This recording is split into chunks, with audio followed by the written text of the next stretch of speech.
It is time for the Drew Yari Show.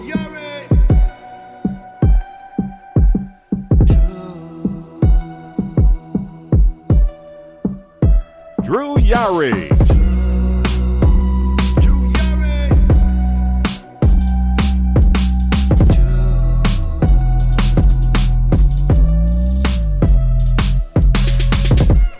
Hey, what's going up, guys? It is a special Monday edition of the podcast. You already know me. I'm the host, Drew Yari, and with me is my co-host for tonight, my guest host for tonight, is Mr. RJ. How you doing, RJ? I'm doing good. How about you? Doing good. Yeah, I'm tired. Like I've been up all day. I mean, I don't know if I told you. I don't know if I told you, but like I got out early and we had to go pay the rent because it was due. It was actually a delinquent notice, so we had to pay that. Yeah, we had to pay that shit before 4. And gotta pay that rent. Gotta pay that late. And yeah, we went to go get something to eat. We just went to the comic book store, and yeah, I'm just. I mean, I feel a little bit better now, but I don't know. As soon as I took my contacts out, I felt a lot better. And then today I got my tax return, which is cool. And then tomorrow I'll get my paycheck, which is even more cool. Double the money. Here comes the money. Here we go. There you go. How you doing, man? I'm good, man. Just living the all-time dream, baby. All-time dream, baby. That's right. It's huge, baby. The American dream. But let's start the show before we get to the big topic. Is Scott Hall? Mm-hmm. Let's see. I have the news right here on TMZ. So over the weekend, Scott Hall went to go get let me just restart. He went to fix a broken hip when he was injured in a recent fall. He had suffered 3 heart attacks while trying to recover from the surgery in the hospital overnight, and he was put on life support. Jeez. Kevin Nash had posted something on Instagram this morning saying, Scott's on life support. Once his family is in place, they will discontinue the life support. Yeah, Dirk, it was a blood clot. Oh, my bad. Yeah, it was a blood clot. So they announced that they did, take him off life support, and he was, fighting. He was fighting for his life. And I mean, last I heard, he was still fighting. I know Sean Waltman, X-Pac, had, said, guys, I know you mean well, but, it's kind of weird seeing RIP posts when Scott's still, his heart's still beating. Yeah. And then right before you came on, I have Raw on, and they showed the graphic of, Scott Hall, rest in peace. Right. Yeah, so, they was posting it in the group chat just now. Yeah, man, that's a big blow, man.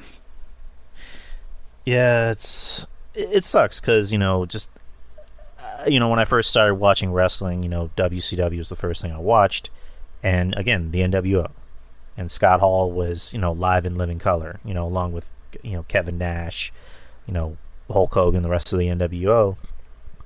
And he was a recognizable face. He was someone that stood out, because he had a good look and he can work. Not many guys were like him where they were 6'6", 6'7", I believe that was his height, and he was able to move around in the ring. And B Sharp is saying right here, because of him, they have guaranteed contracts. Yeah, like Scott Hall and Kevin Nash, when they went to WCW, they got those guaranteed contracts. Yeah. I mean, there's a story where when they went to WCW, WWE started doing that fake Razor and fake Diesel gimmick. And WCW honestly thought that was them. And right when they premiered on TV, they had already offered them new contracts. And Scott Hall and Kevin Nash were just like, you offered us more money. What do you want us to do? So, and then, he had his second run in WWF when, he came back with the NWO. Had that match with Steve Austin at Mania.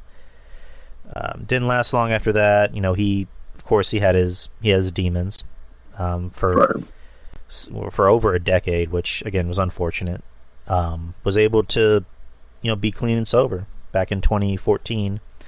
after DDP invited him into his house, helped him get his life back on track, and enter the Hall of Fame. Had that famous speech, bad times don't last, but, bad guys do. And, just, again, it's unfortunate, just someone who was very underrated, who is in that echelon of guys that probably should have been champion. Yeah. Just not just based off of his talent, but his charisma and also his knowledge of wrestling. I mean, you look at shoot interviews, guys like Kevin Nash, Eric Bischoff always say that Scott had a mind for the business. Like, he had such a great mind, and they were shocked that he wasn't someone that was on creative or booking the show. And, Scott loved wrestling. Like, he loved money, but he also loved wrestling. There's videos of him at the Performance Center, with wrestlers. Oh, yeah. Damian Priest, based his gimmick off of him. Scott Hall, okayed, him coming out, wearing the blood on his vest and doing the thing, where he's like trying to avoid the fans and doing the razor's edge, which he actually recently started using like a lot more. And, Damian's Edge. Damian's Edge, yeah. And CM fucking Goof just posted it. It's official. Yeah. That's all I can say. Just R.I.P. Scott Hall, one of the best. Yeah. Yeah, definitely. I mean, to me, Hogan obviously was the star that he was. But to me, I thought that Scott Hall was like the best between the three of them as far as like actual being a cool. Cause I found Hulk Hogan still corny when he was, rocking the NWO colors. Right. Scott Hall to me was the epitome of cool in wrestling. Like, especially for that time, early 90s, what I'm saying? Like, he was the epitome of cool. And right. He had the charisma to back it up and the in-ring skill, which was a rarity. Him and Taker were, two big guys that really, really had the skill back then. And, this one blows. Really does.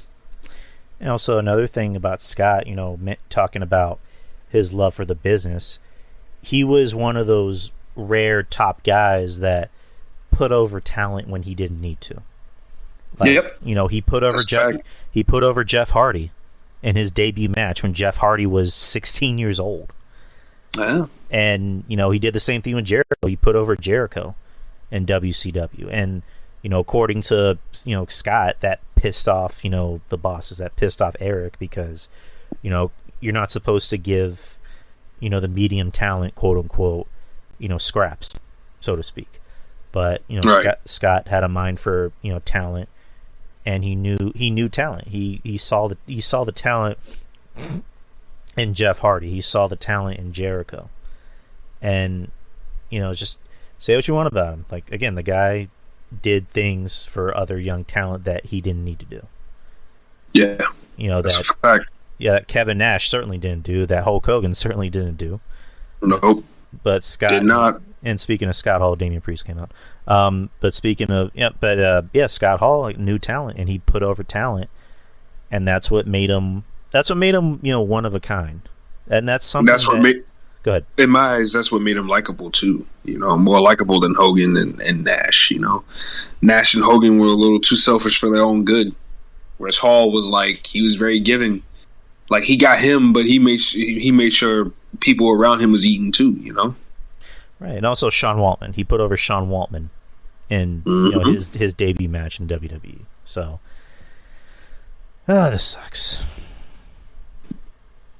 It really does suck, honestly. Just another legend, someone else from our childhood, and just as wrestling fans, as shitty as it sounds, this is kind of something we're kind of like we have to kind of get used to. Or we're already used to, where it's just like, oh, another legend, like, fuck. But yeah, I've kind of already said what I need to say about Scott Hall. But R.I.P. to him and his family. That's all I gotta say. Yeah, same. Best wishes go out to his fam, and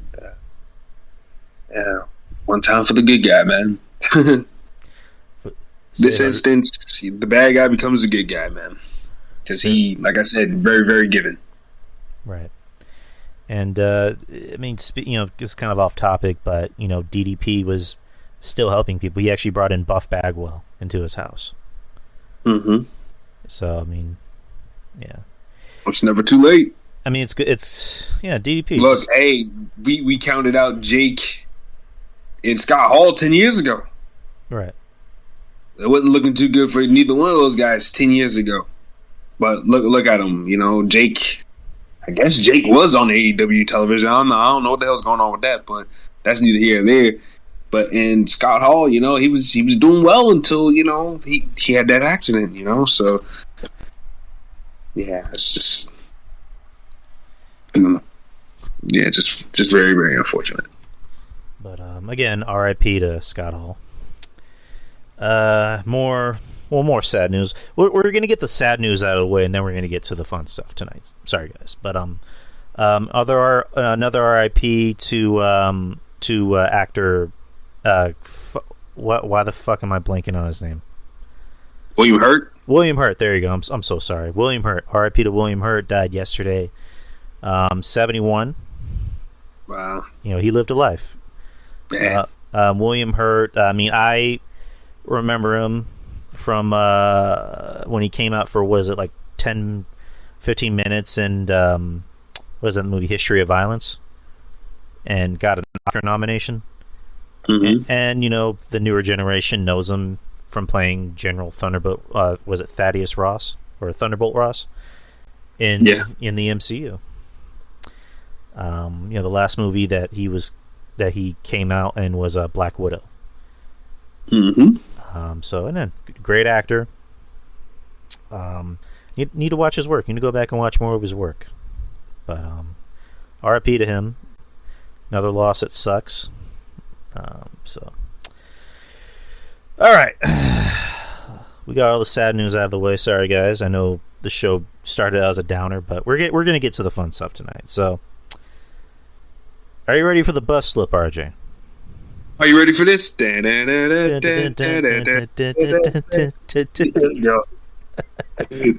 go. Get it going. Woo! Y'all ready for this? Yeah, let's do it. That used Let's do it. Before we get that, used to actually be the intro for Spurs games. Yeah. And Greg Popovich was like, I fucking hate that song. I bet he looks. Greg Popovich is one of the winningest coaches in basketball. Period. I mean, the man that has not been. I've been watching basketball ever since I was able to be coherent. Okay. Mm-hmm. Which is like around 4 or 5 years old, and this man was still the goddamn coach of the Spurs back then. Okay, and I've hated this man and the Spurs from that point in time all the way to present time. You know what I'm saying? So, yeah, I'm not a Spurs fan. I mean, you know that I hate the Spurs, but I know. Greg Popovich is the man. He's the man. Oh yeah, man. Again, yeah, was it last week? He broke the not the streak, but he broke the I guess the title for the all-time winningest coach from Don Nelson. And he should have. Everybody else has been fired in this league. Don Nelson himself was the coach of the goddamn Mavericks until 2007 when they blew the damn finals. And after that, he was out of the door.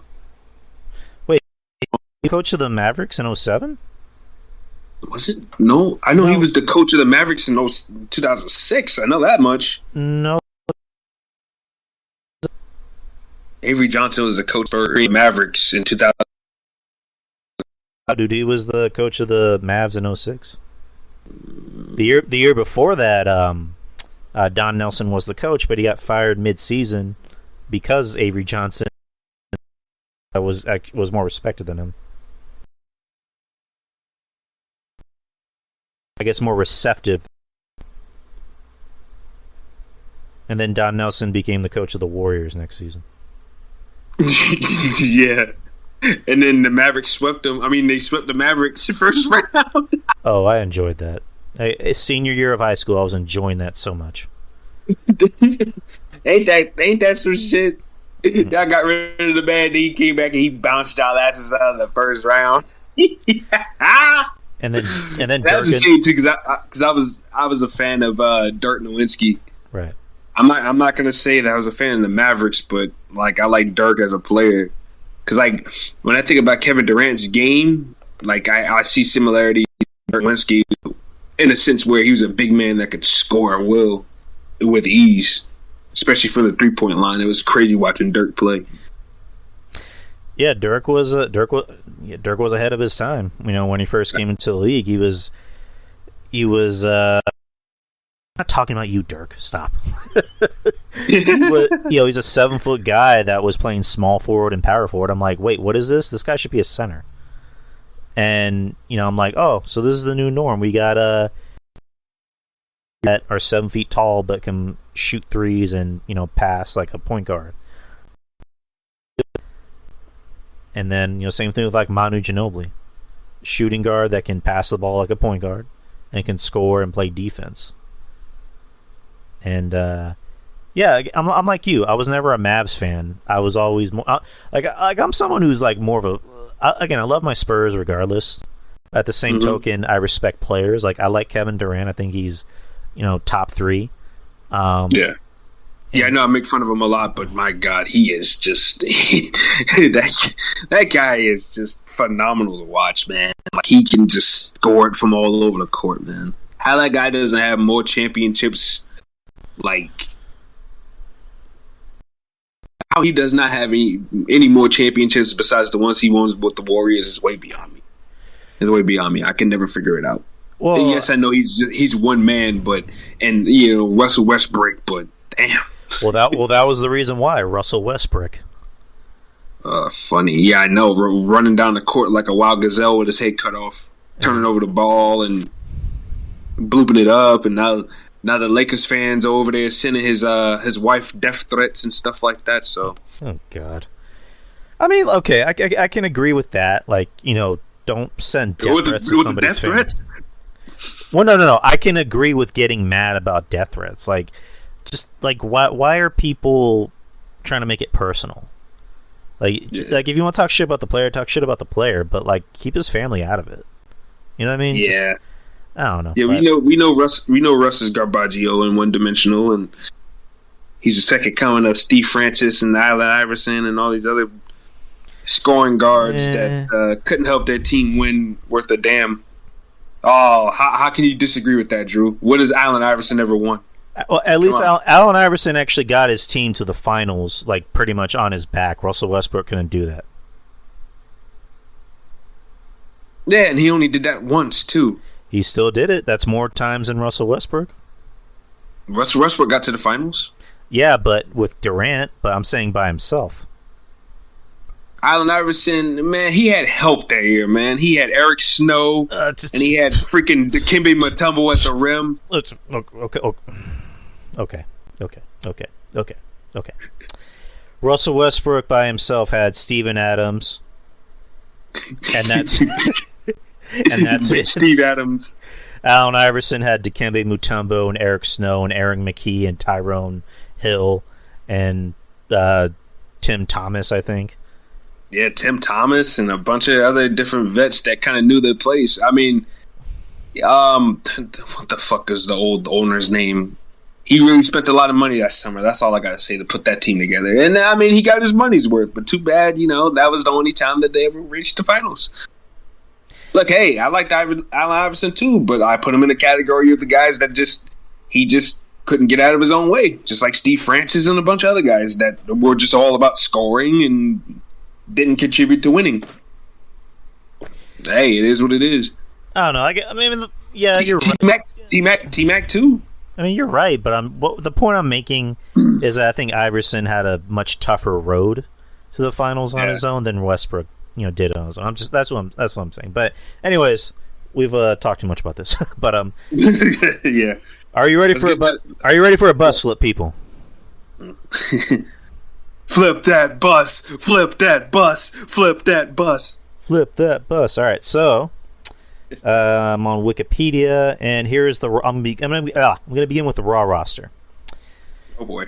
All right, so basically, I just say a name, and you just say yay or nay, and pretty much anything that comes to mind, like we usually do with these bus flips. So, anyways, hey, some of y'all might be mad at me in the chat. I'm gonna tell y'all that right now. Some of y'all might be mad, but I guess we'll see. We'll see. But anyways, let's do this. So, I'll begin with AJ Styles. Nah, there's no way in the hell you're getting rid of that. I'm sorry, no. You're not getting rid of AJ Styles. Yeah, he just B Sharp, stop. AJ just signed a big deal, so keep, obviously. Akira Tozawa. You keep Tozawa. You need good hands, and he's a good hand. He's a team player. You never see him whining on social media. That's a guy you keep. He's doing everything that they, ask him or tell him to do. Wearing that stupid karate outfit, kissing Tamina. God, oh my God, I feel sorry for him for that alone. My God. But yeah, I mean, he's doing everything that they tell him to do, and he's making it work. So you keep a guy like that, even if he's not going to be a big, superstar or anything like that. But you got to keep guys like that around.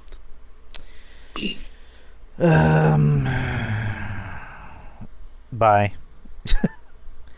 I say so bye. you don't need job guys. You do need job guys, but that's why you keep a guy like Tozawa. He gets his ass whooped. Come on, man. But there's much better job guys. I mean, come on. But I don't know. I'd say get rid of them. You can find a better job guy. Next is I'm just going to pair these guys as a team. The Street Profits, Angelo Dawkins and Montez Ford. Get rid of Angelo Dawkins. Keep Montez Ford. That guy's got superstar written all over him. Boom. Yeah, get rid of Dawkins. He sucks. He's a chunky D'Lo Brown. Get rid of him. Keep Montez Ford. D'Lo Brown. Oh, good lord. And I like D'Lo Brown, but D'Lo Brown I would rather keep than Angelo Dawkins. Hell, I'll take D'Lo Brown fat and out of shape with that oversized bald head he's got now over Angelo Dawkins.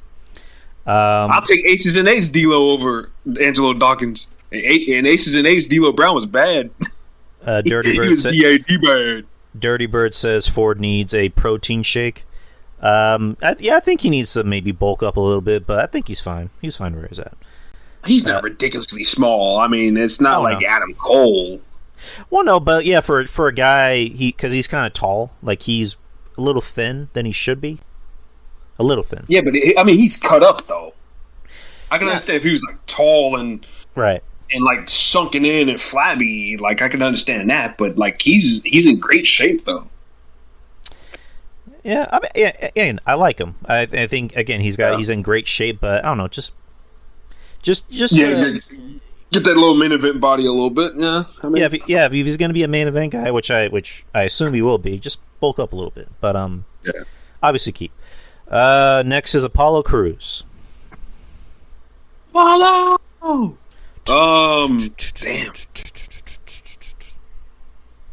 The heel turn, the character. I like the guy, but damn, it seemed like they take 5 steps with this guy and then take 20 back. They go to do something with this guy and then they pull the rug out from him and start him back at 1. So I don't know. I think it might be time to let Apollo rock. I would say keep. Going back to what we were talking about with Kira. We still need job guys, and I can't fire everybody in this company. So you need some talent. Like he's too damn big to be a jobber though. He's kind of weird in a sense where it's just like he has a big body, but he's kind of small. Yeah. He's got that pack type, body going on there. Like he looks like a small Bobby Lashley. Mini Lashley. Yeah. Baby Lashley. That's mighty funny, right? That should be his new. That should be his new gimmick. baby Lashley.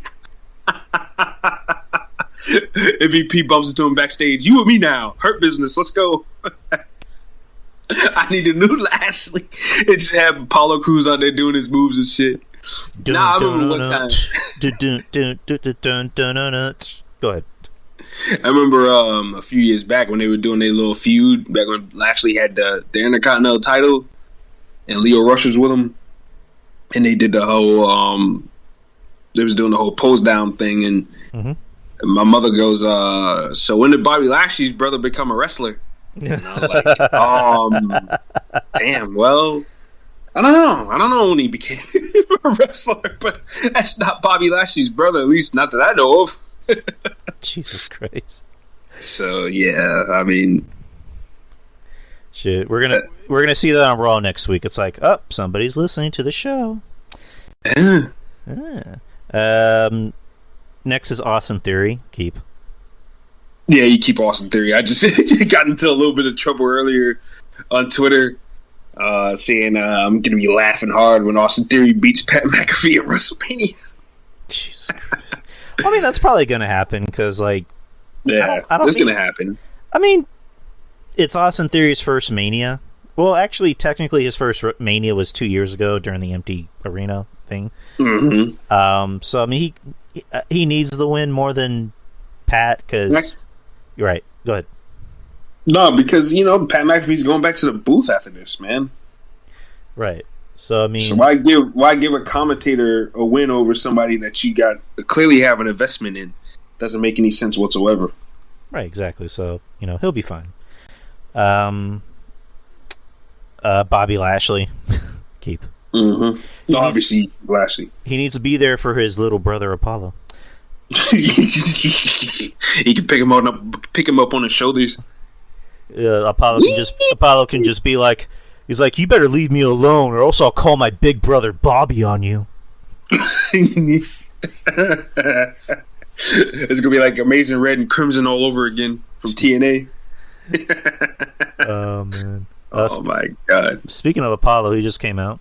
Aziz is gonna face Omos. So my god! I thought that was gonna happen at WrestleMania. Yeah, why the fuck not? Like, Jesus Christ, this needs to be on the main event card. Anyways, big boy season. Next is Brock Lesnar. Oh, he ain't going nowhere. Come on now, you gotta stop it. Y'all can hate on Brock Lesnar all you want. He ain't going nowhere. He ain't going nowhere. Till your little favorite wrestler starts selling that T-shirts and selling out arenas, Brock Lesnar ain't going nowhere.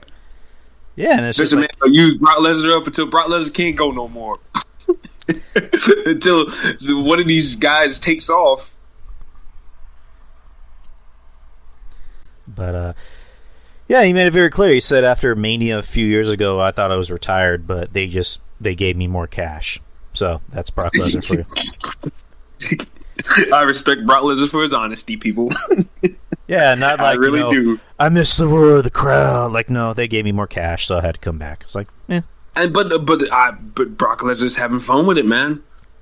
He's having fun with it. So I mean, him and Randy Orton, man, and Kevin. Shout out to Kevin Castle. He said it on the show a couple weeks ago. Randy Orton and Brock Lesnar, two guys who are known to kind of have those attitudes and the aura of phoning it in. They are happy-go-lucky right now, right? And it's night and day to how they're acting now from when they was acting, a few years back. Mm-hmm. And it's just like, damn, like it's two different people in there. And in turn, I've been enjoying them, and everybody else has been enjoying them too. So, yeah, it's just I think Happy Brock is even more terrifying. Yeah, I know, right? Because once he flips that switch, it's like, oh shit! Like we all know that one guy, like he looks like this big cuddly teddy bear, but as soon as you piss him off, like I think you're describing me. Yeah, yeah, we'll go with that. Big cuddly teddy bear, RJ. Yeah. Well, shit. I mean, everybody else calls me that anyways. Why the fuck not? I don't know if you want a grown man calling you big cuddly teddy bear. Yeah, no, that's why I had to cut that shit out. A couple dudes thought that was okay on Twitter. I'm like, nah. Only the ladies can call me that. All the ladies. All the ladies. Next is Cedric Alexander. Good lord. Oh, I like Cedric, but He's going nowhere fast in this company, so let him go. Send him home to fucking Big Swole. Big Swole. And let her blow some charisma into him. Or blow something. Next is Alpha Academy Chad Gable. Notice. Oh, you keep those guys, man. Chad Gable's on another level right now, and so is Otis, man. Otis, who'd have thought? Like, he was the man in Heavy Machinery, the one with the charisma, the one that everybody loved, you know, dancing around, shaking his belly and shit. Who knew that? Oh, yeah! Trying him heel and having him be this monster would do wonders for him. I'm digging Otis in his role right now. Yeah, I like both of them. I see a lot of hate for Alpha Academy. I don't know why, but really, there's people literally saying I don't give a shit about Otis, and I'm like, are you serious? Like, the guy looks like a killer. He does now. He looks like a mini. He looks like a mini Vader. Looks like a mini Vader. He looks like that one guy that's gonna kidnap the little girl at the gas station. Whoa! I mean, and I said it on Twitter. Like when he first came out with that look, I'm like, holy shit, man! He looks like he should be on a MIA poster, man. He looks like Francis from Pee-wee's Big Adventure. God damn it! The bike's not for sale, Francis. Man, like he's just got the just keep him away look, but he's definitely killing it right now. He is really, really looking good right now. Oh, he is. As far as like his in-ring work and stuff like that goes, and he's incorporating the trash talking into his aura too. So yeah, man, like sky's the limit for Otis, and Gable's good, man. Like I mean, oh yeah, I don't get the hate for any of those guys, honestly. Like people been screaming for a monster, and WWE's trying to give you some, and it's not like Otis's in-ring skill sucks. I can understand if you could be on the fence about a guy like Commander Aziz, which, you know, I'm not a big fan of, and Omos, who I do like, but Otis, like, damn, like at least his work is good. Which is kind of weird because because him and Gable both were two guys that never came from the Indies, but yet no, that shit is good. I've never seen them fuck up anything, especially since like Otis has been in this whole serious role. I haven't seen him fuck up anything, and Chad Gable, his work has always been clean. So oh yeah, he's slowly becoming kind of like the new Kurt Angle. Yeah, like just give him a mic and let him go. You know, it's just, and again, they're already making like T-shirts out of his catchphrase. Something as what is it? Swoosh. Shush. Just something as simple as that, or thank you. It's just like simple things like that, and he got it over because he has such great comedic timing. Jesus Christ, Liv Morgan, look at that ass. Oof. Breaking news! Look at that ass. Breaking news, people! Liv Morgan has got some cake. Oh my god! I can't even watch it. We'll find out more at 11. Chad Gable got himself over, and WWE's recognizing it, and they're capitalizing on it. Let's just hope they don't fuck it up, like they always do. B Sharp, don't say anything racist. just for your own safety, don't say anything racist. Come on, dude. Or no, he said I want him to say something racist on accident and be a goof. Okay, my bad, B Sharp. But nobody say anything racist in general. Anywho, Commander Aziz.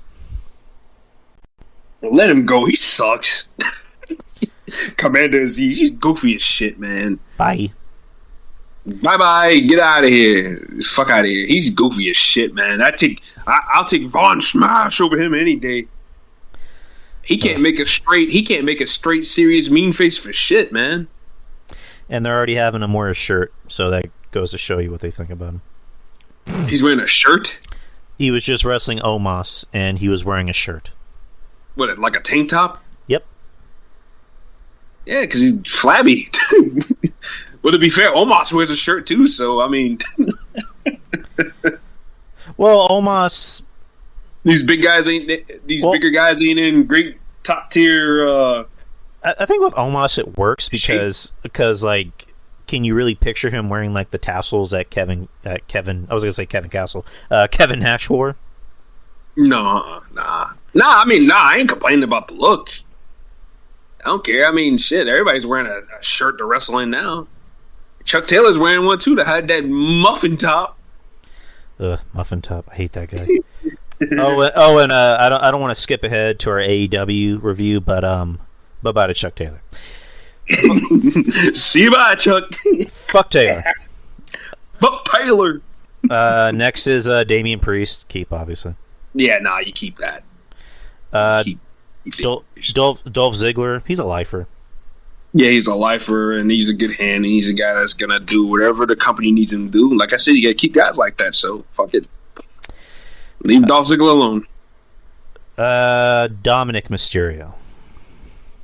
Dominic's a project. You keep that. I was on the camp of get rid of him because he sucks, but they obviously love him. So, and his dad. You know what? They fucked up by not putting him in NXT. He should be in NXT NXT 2.0, being one of the faces of that. I don't get why they rushed him up to the main roster. Working with Seth Rollins, that's one thing, because Seth Rollins is he's used to working with newbies because obviously he runs the school. But I mean, that's not going to be everybody, dude. So like, I don't know. You gotta they got to do something with Dominic real quick, and I don't know what that is on the main roster. But if I was smart, I am smart, and if I was Vince, I would send his ass to NXT.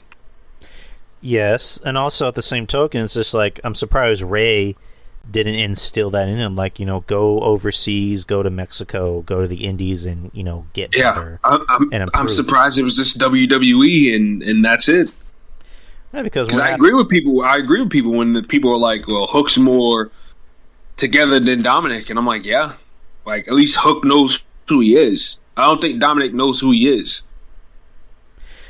It's not like his work isn't outrageously bad or anything like that. He's not embarrassing, but you can tell he's a rookie, and then he makes rookie mistakes.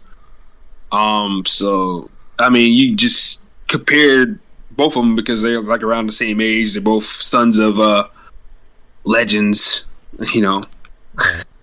So I mean, but yeah, like Hook he seemed like he has it all together, whether you like him or not.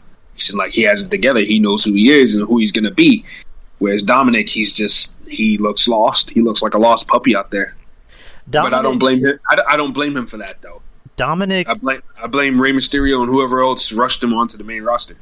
Dominic tries to be too much like his dad. Yeah, and that's a mistake he's too linky and tall for that shit. Yeah, like he's trying to work too much like his dad, and it's just like, dude, don't work like your dad. Like, work like somebody that's more of your size. Like, and like the joke is, he's Eddie's son. That's a storyline thing. Like, work like Eddie. There you go. Like, do the frog splash, do the Three Amigos, do a what is it? What the fuck is it called? Not Tequila Sunrise, but I don't know. Lasso from El Paso. Yeah, whatever that's called. But yeah, work like Eddie. Watch Eddie's stuff. Watch Jericho's stuff. Watch guys that are more your height. Like, when I see him do a 619, I'm like, that looks like shit. That looks stupid. Yeah, it don't look good. But I wouldn't get rid of Dominic. But it's just like, if I'm send him to NXT. Yeah, he could. A matter of fact, Ray could benefit going to NXT. Yeah. Like, I wouldn't mind that. That might be in the cards. Could be in the cards. I mean, who knows? I mean, again, that presents good matchups, and like, this seems like it's going to be the norm that WWE is going to be sending main roster guys to NXT to work with, guys like Breakker, guys like Waller, guys like maybe Wagner, or some of the girls like Cora Jade. Von Smash. Von's gonna fuck your wife. Von Smash your wife.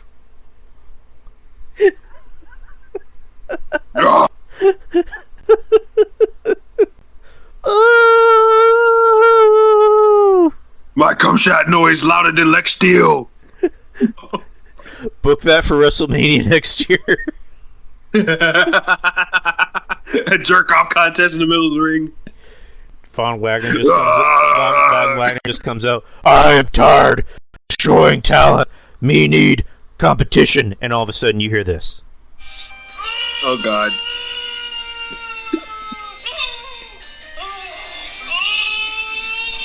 Oh, boy.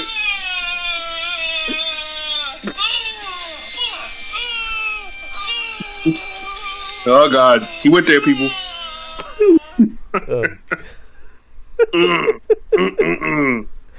I played that for... just on a side note, I played that for Betty. Oh, no. I played that for her, and she just looks at me like, I don't want to know what that is. I just know that's fucking gross. Oh, God.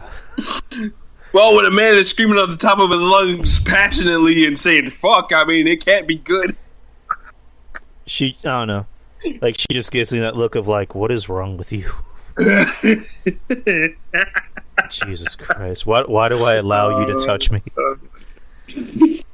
Oh, man. You're sleeping on the couch. Hey, we got a comfortable couch, by the way. Next is Edge. Obviously, keep. Yeah, nah, Edge is going nowhere. Going nowhere. Finn Balor, keep. Yeah, you keep Finn. Gable Stevenson. Or, I mean, he hasn't really had a match. He hadn't even had him. We got to see what he's like. I'm gonna say is that hopefully he can have a personality and not just be someone. I'm gonna say this, and this might upset people. Don't just be like Ronda Rousey, where you rely more on your status. Yeah, you gotta have something to you. Right. If he's anything, he needs to study Kurt Angle too. Oh yeah, you look at Gable on Chad Gable. Chad Gable knows how to speak to a room full of 10,000 people, and not just a room of 20, which is what Ronda does. And it's just like, how does Ronda keep doing that? But yeah, Gable, again, watch Kurt Angle's shit, watch Brock's shit, watch guys that learned how to get themselves over and learned how to exude natural charisma and personality. So, but keeping, let's see what he can do, in the future. Kevin Owens, obviously keep. Yeah. The Miz, keep. MVP, keep. Yep, I agree. I kind of want to see, since Bobby Lashley's going to be out, I kind of want to see MVP with Omos. Yes, me too.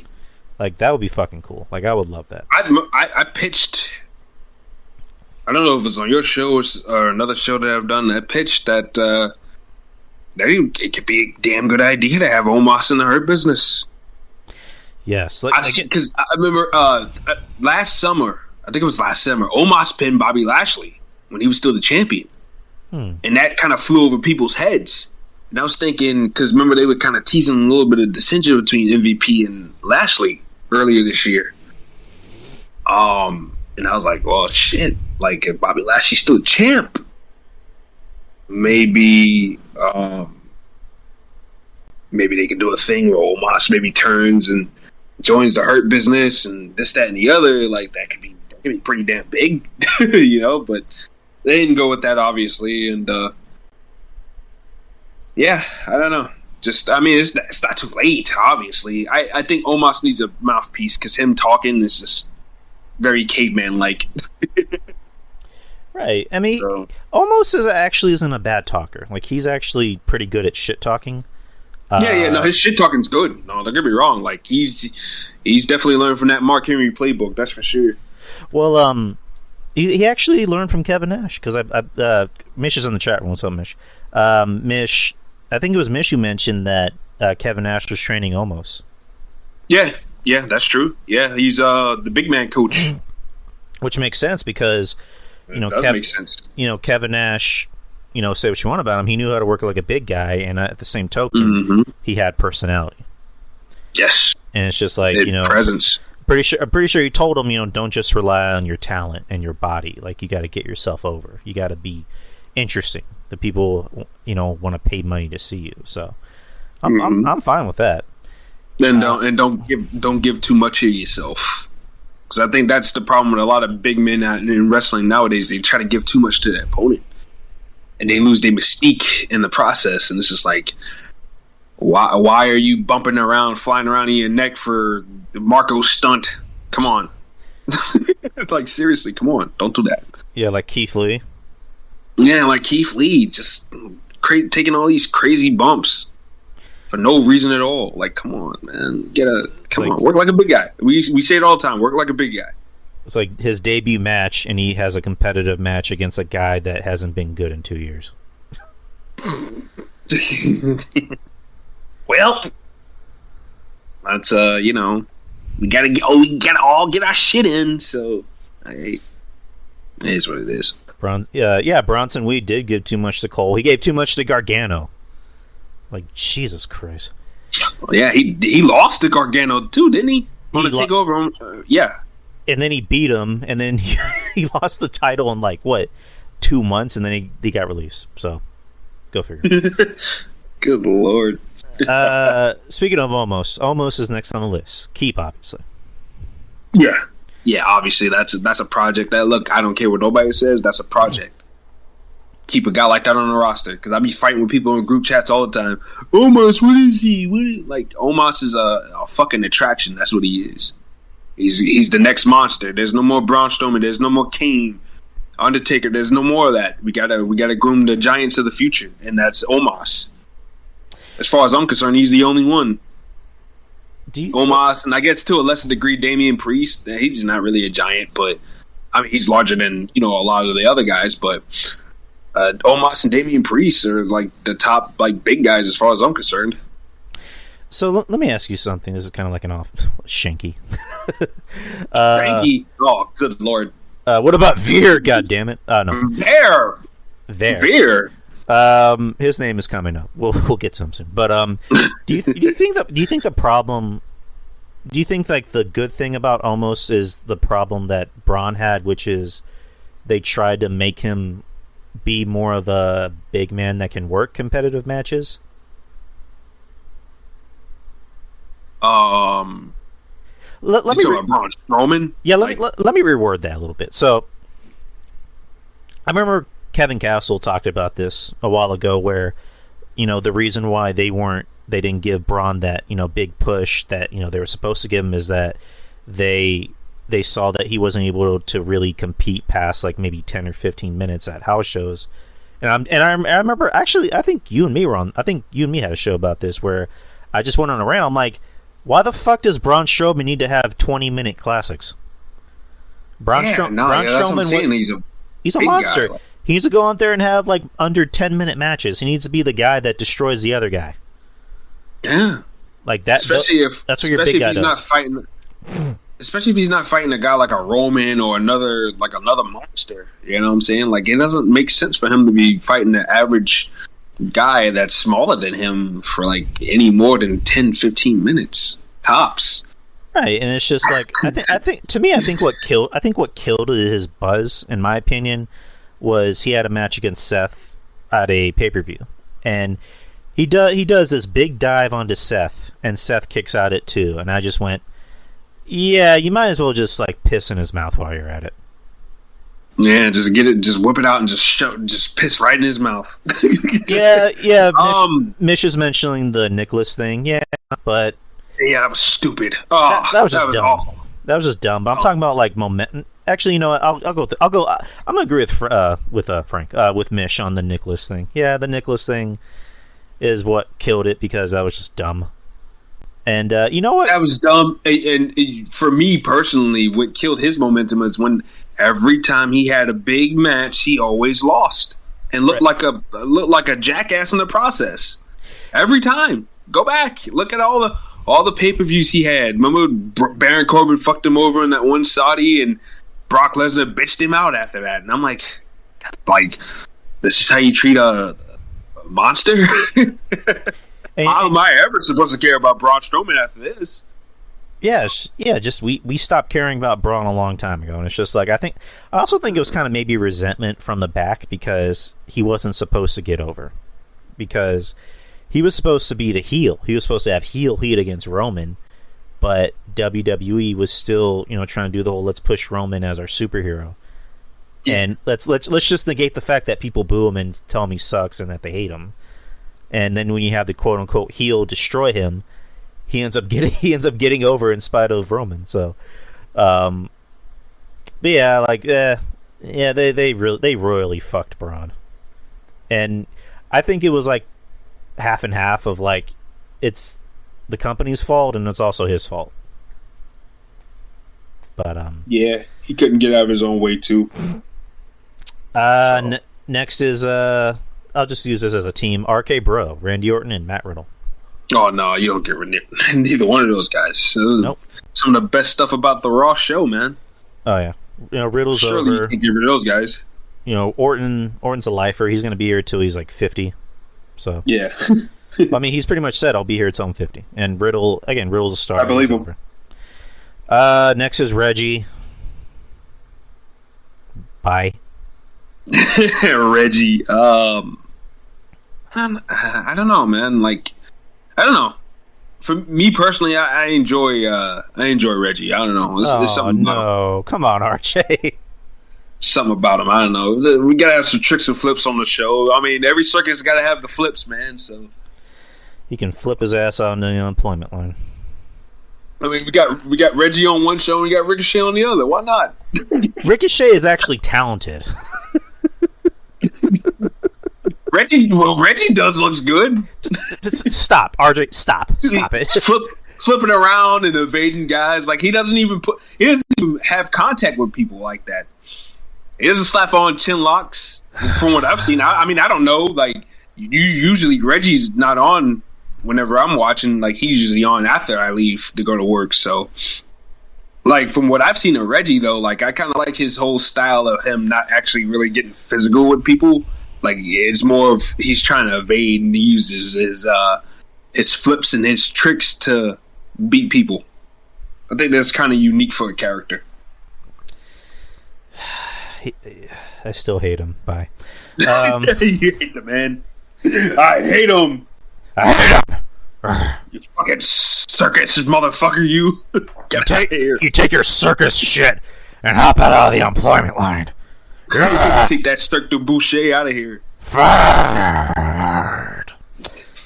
And give me some eggs.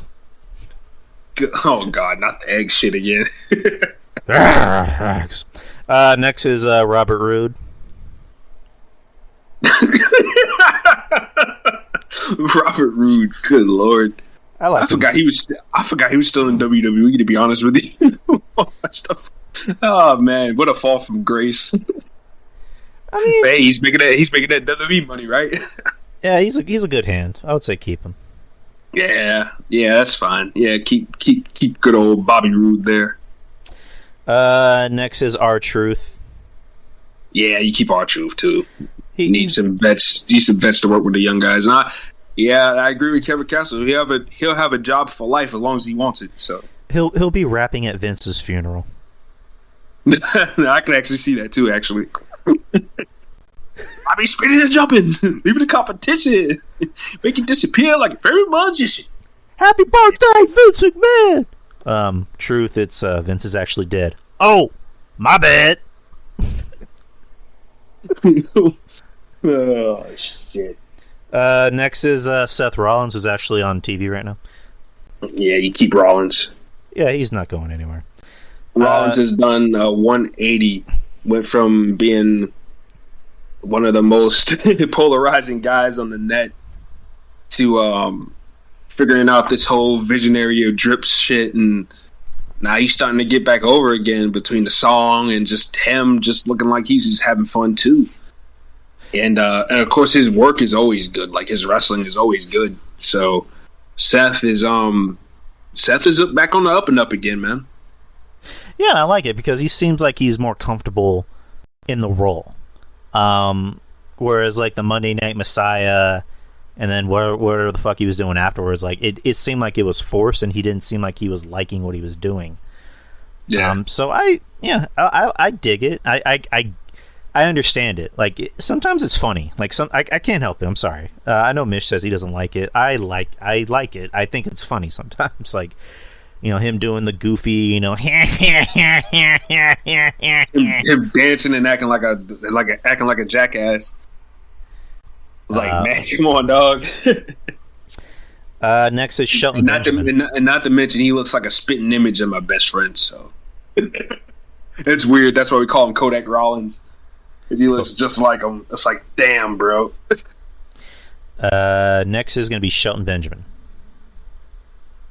I keep Shelton around to work with some of the younger guys. I like him. Keep him as a trainer. Or matter of fact, put him in NXT. Yeah, sure. Why not? I've worked with some of the younger guys. Last on the men's roster for Raw, it's going to be Veer. I have not seen this guy wrestle a match yet. Is this guy any good? Does anybody know? Chat room, does anybody know whether this guy is even good? I mean, the jury is out on this fucking guy. He's still coming. Mish is saying he's been on main event. He's average. I don't know. I've only seen the clips, of him hyping him up. Like, is the end game to have him, premiere or not premiere, but debut at WrestleMania or debut after Mania or what the fuck? He's gonna jump Seth Rollins in a couple of minutes. I mean, that'd be interesting because Seth Rollins is out right now. Yeah, I know. Veer. That'd be funny. That'd be funny if Cody's coming out and all of a sudden you see Veer lay him out like, nope, it's my time. I finally came. I came. Oh man, nah, but yeah, I mean, I don't know. I got to see something from this guy. The jury is out. I don't like his look. I think his look is very, very generic. This guy comes wearing what is that? Some type of skirt? Like, what is that? It's black and yellow, no pizzazz, no, like, he just looks like generic big man from 2K22. Like, I don't see anything special past the size. Like, I don't know. Like I said, I just got to see more. I haven't seen much of him. I don't watch main event. I'm not going to sit here and fake the funk and act like I do, because I don't. Yeah, I'm fine with it. Yeah. Again, I want to wait and see what he does first, and if he sucks, he sucks. Plain and simple. And if he's good, he's good. Now let's get to the women on the Raw roster. Alexa Bliss. Merch seller and great actress. Actually improving in the ring. From what I've seen at the Chamber, she looked good. You keep Alexa Bliss, man. She's an asset.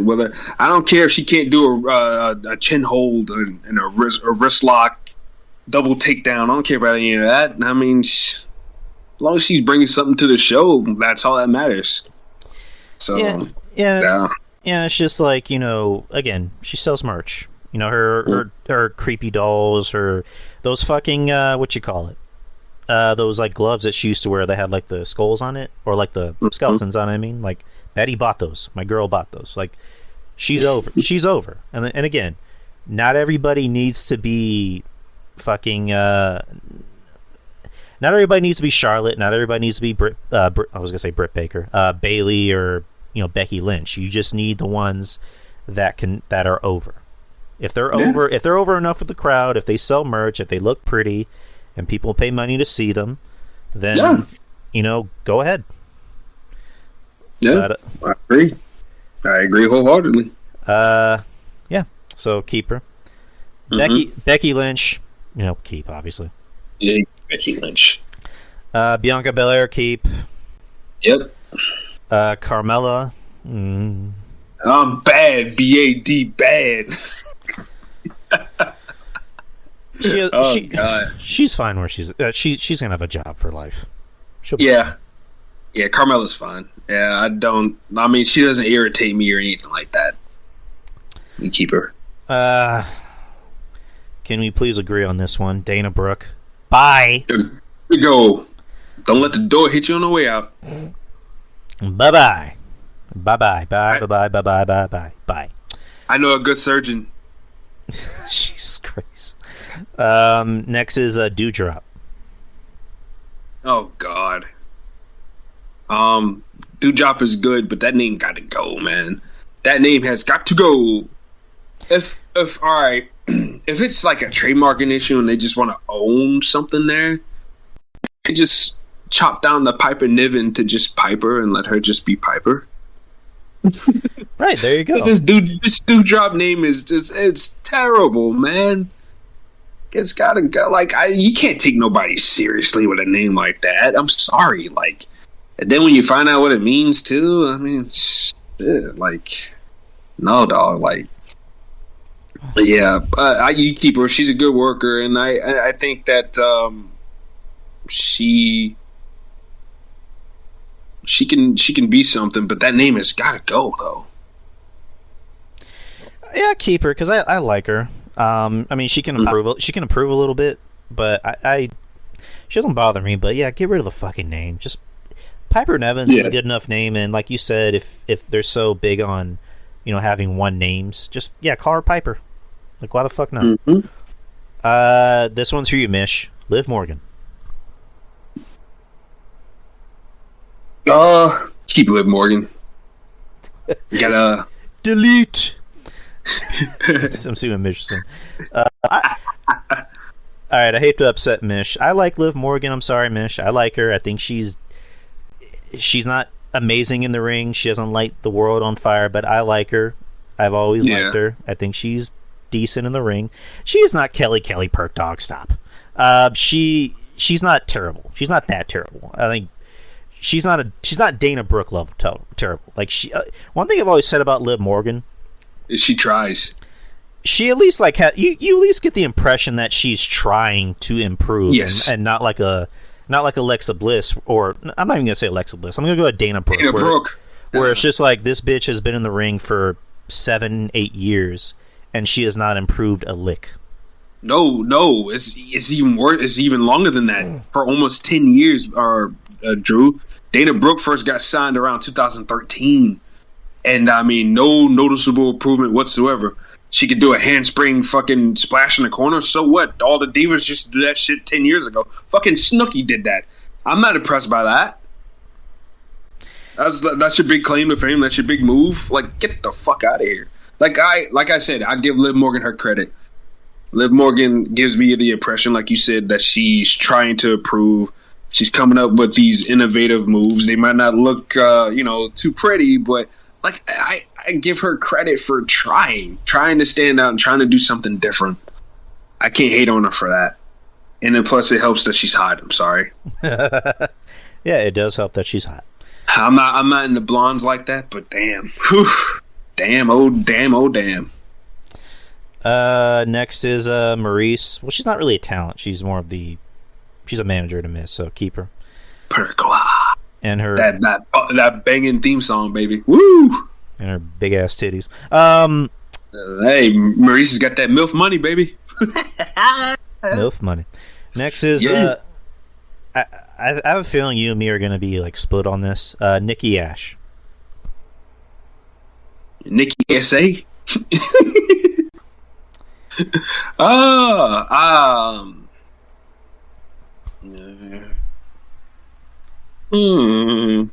don't know, man. I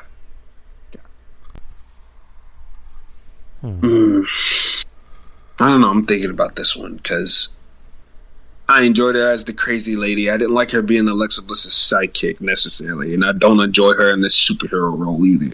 Even though I can now, as a heel, is a little bit more tolerable because obviously we can go down the delusional route with that, but I don't know. I say keep her. Fuck it. Damn it.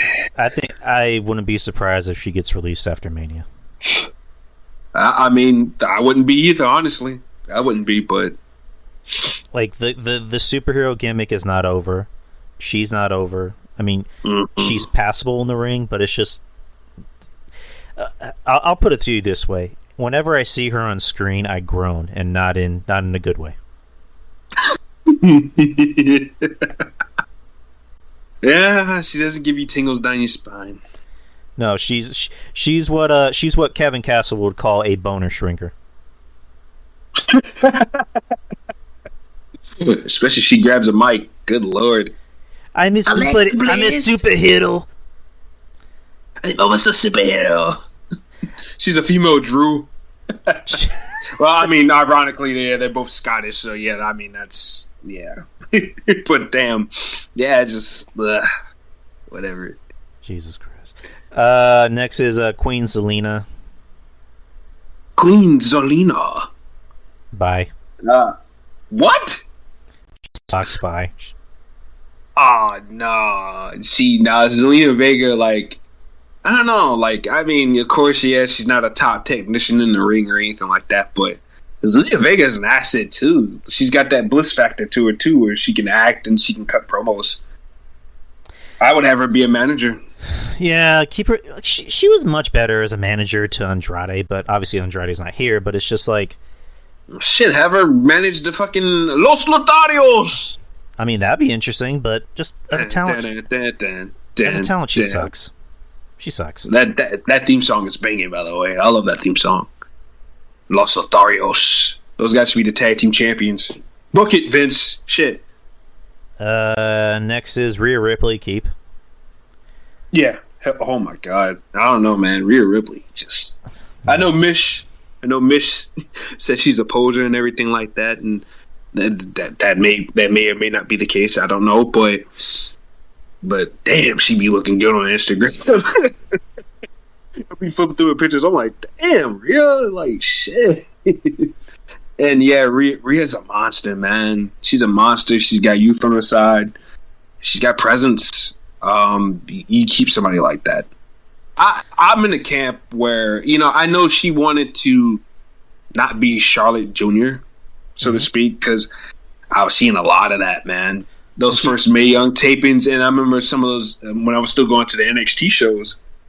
I remember those the early trials of throwing her out there. I was like, damn, they gonna book her like Charlotte. She's tall and muscular like Charlotte. Obviously, well, she's a little bit more prettier than Charlotte. But yeah, just like I'm like, yes, use this girl like Charlotte, and then a year later. She cut the hair, started getting tattoos, started wearing the tights, just Marsha thing. I'm like, damn, like, woof. But yeah, no, she's something. She's something. And I agree with Jim Cornette, about the whole action star thing. I think she very well can be. Yeah, I think about that. What was the Terminator? The last one where they had that blonde chick in there. You're talking about was it the one that came out in 03? No. I'm talking about the one that came out not too long ago that everybody shit on. Oh, what the fuck is it called? Dark Fate? Was it Dark Fate? Oh yeah, Dark Fate. Mia Rubin actually did a review on that on our Patreon show, so check it out. Yeah, the blonde chick that was like the Terminator or whatever in that. Like I see that girl and I'm like, damn, Rhea Ripley could play that part. Yeah, I never thought about that. And yeah, she can definitely be I mean, she looks marketable. She looks like she can be in like a DC superhero movie or something. But she, again, last on the female roster for SmackDown. You mean Raw? No, or Raw. I'm sorry, Tamina. Oh God, that's Mish's girl. Man, I feel, Tamina, my God, she gets no reaction when she comes out, man. Like, it's embarrassing. Oh, like, that tiger or whatever roars in the beginning, and it's just like, nobody cares, man. And Tamina's been out more times than she's been in the ring. Like, I swear, every time I turn around, Tamina's out for 6 to 8 months with a ACL or knee injury or some sorts. I'm like, damn. I don't know. Like, I mean, good vet. I don't hear too many stories about Tamina. Like, Tamina's a mystery to me. Like, even through like people that I know, like they don't really talk that much about Tamina. So, like, she's one of those people that fly underneath the radar as far as like how people think and feel about her backstage. The backstage aura of Tamina. So, I mean. But I would like to guess that maybe she's a good vet and has good vet presence in the locker room, and you do need that. Mm-hmm. That's why when we get to a certain someone on SmackDown, you'll be surprised at my answer. Do you think maybe whenever they're doing bus flips, she just doesn't answer her phone? That could be the case. I don't know. Nick! God damn it, Tamina's still not answering her phone. Fire Zelina. Somebody's gotta go, damn it. God damn it, Tamina's still not answering her phone. Who the fuck is Scarlet? Fire her. Oh god, not Scarlet. Not Scarlet. Yeah, and Tamina just does the meme of the black guy going, huh? Like he just goes, you can't be fired if you don't answer your phone. Oh god. All right, so so that is the Raw roster. Let's get to the main for the SmackDown roster. All right, let's go. What was the tag team with Angel and Humberto? Or no, Humberto Carrillo and Angel Garza. Angel Garza. Los Lotarios. Keep them. I like them. Yeah, I think they got charisma. Like his charisma is rubbing off on Humberto, little by little. Like you can tell. Yeah, Garza just has it all, man. Like charisma. Like he's comfortable, man.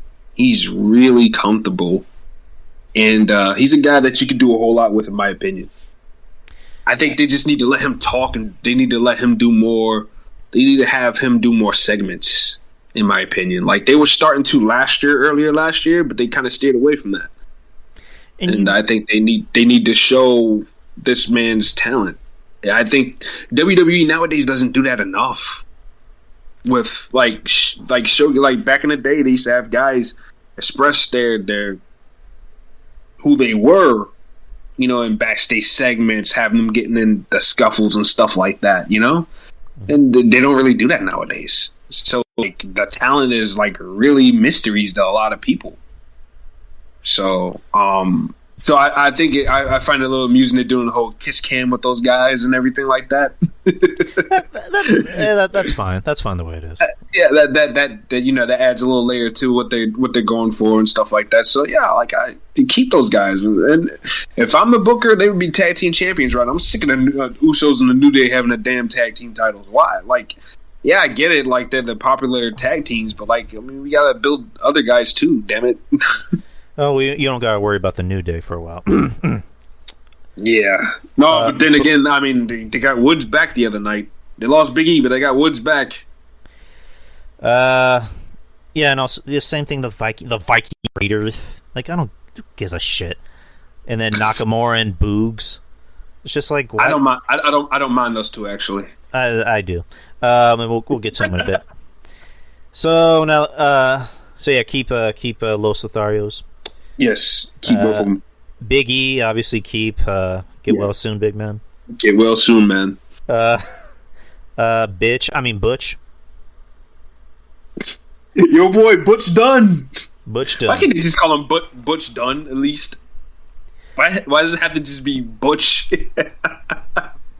My God, I woke up because I fell asleep Friday, like around 6 o'clock, and when I woke back up, SmackDown was already over. And I see Butch trending worldwide on Twitter.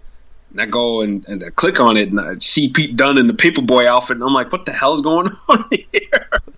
And Sheamus calls him Butch. And I'm like, Butch? He goes by many names, but we call him Butch. And he just shows up like, fuck this shit. Well, I mean, I think Kevin Castle cursed him, man. Because obviously when you think about Butch, you think about one thing. I mean, to us, like on the street and stuff like that. When you hear the name Butch or the term Butch thrown around, you think about you think about a dyke or a woman that's trying too hard to be a man. You think about that and all the Melissa Etheridge jokes from last year. Maybe somebody heard that. And Monty calling him an angry teenage girl. Oh my like God. All this other stuff. And I'm just thinking about that, and I'm like, damn. Up to my window. Keep Butch. He suffered too. He's already gone through enough. So keep Butch. Yeah, keep Butch. Bruiserweight Butch. Hey, call him Bruiserweight Butch. hey, there you go. Hey, And if somebody hears this, then they're listening to the show. Yeah, exactly. Next is Drew Gulak. Keep him. Yeah, good. He's a guy coach for the PC. They love Gulak. Gulak was like he was the coach of the video game this year. Like if you were playing the tutorial, like he was the one guiding it and leading it in his fashion. I'm like, yeah, that's why they're keeping this guy around. All the other cruiserweights are gone, but him and Tozawa are still here, and it's for a reason. Those guys are good hands. I actually just bought the game today. You gotta pop that bad boy in, man. Yeah, it's still installing. Last I checked. Yeah, but yeah, you keep Gulak. Next, another Drew McIntyre. You let Drew McIntyre go. No, I'm just kidding. Obviously you keep Drew. I prefer Drew as a heel, man. The Madman heel, Claymore kicking people's heads off and shit. I prefer that. I don't like the whole, like we was talking about it the other day, the whole Cena, isms and him trying to be too white meat baby face, swinging around the sword, knowing damn well he's not going to hit anybody with it. Yeah, it's just like, Jeff Littman puts it best. Him and Adam Page both suffer from the same fate of you don't believe what they're saying.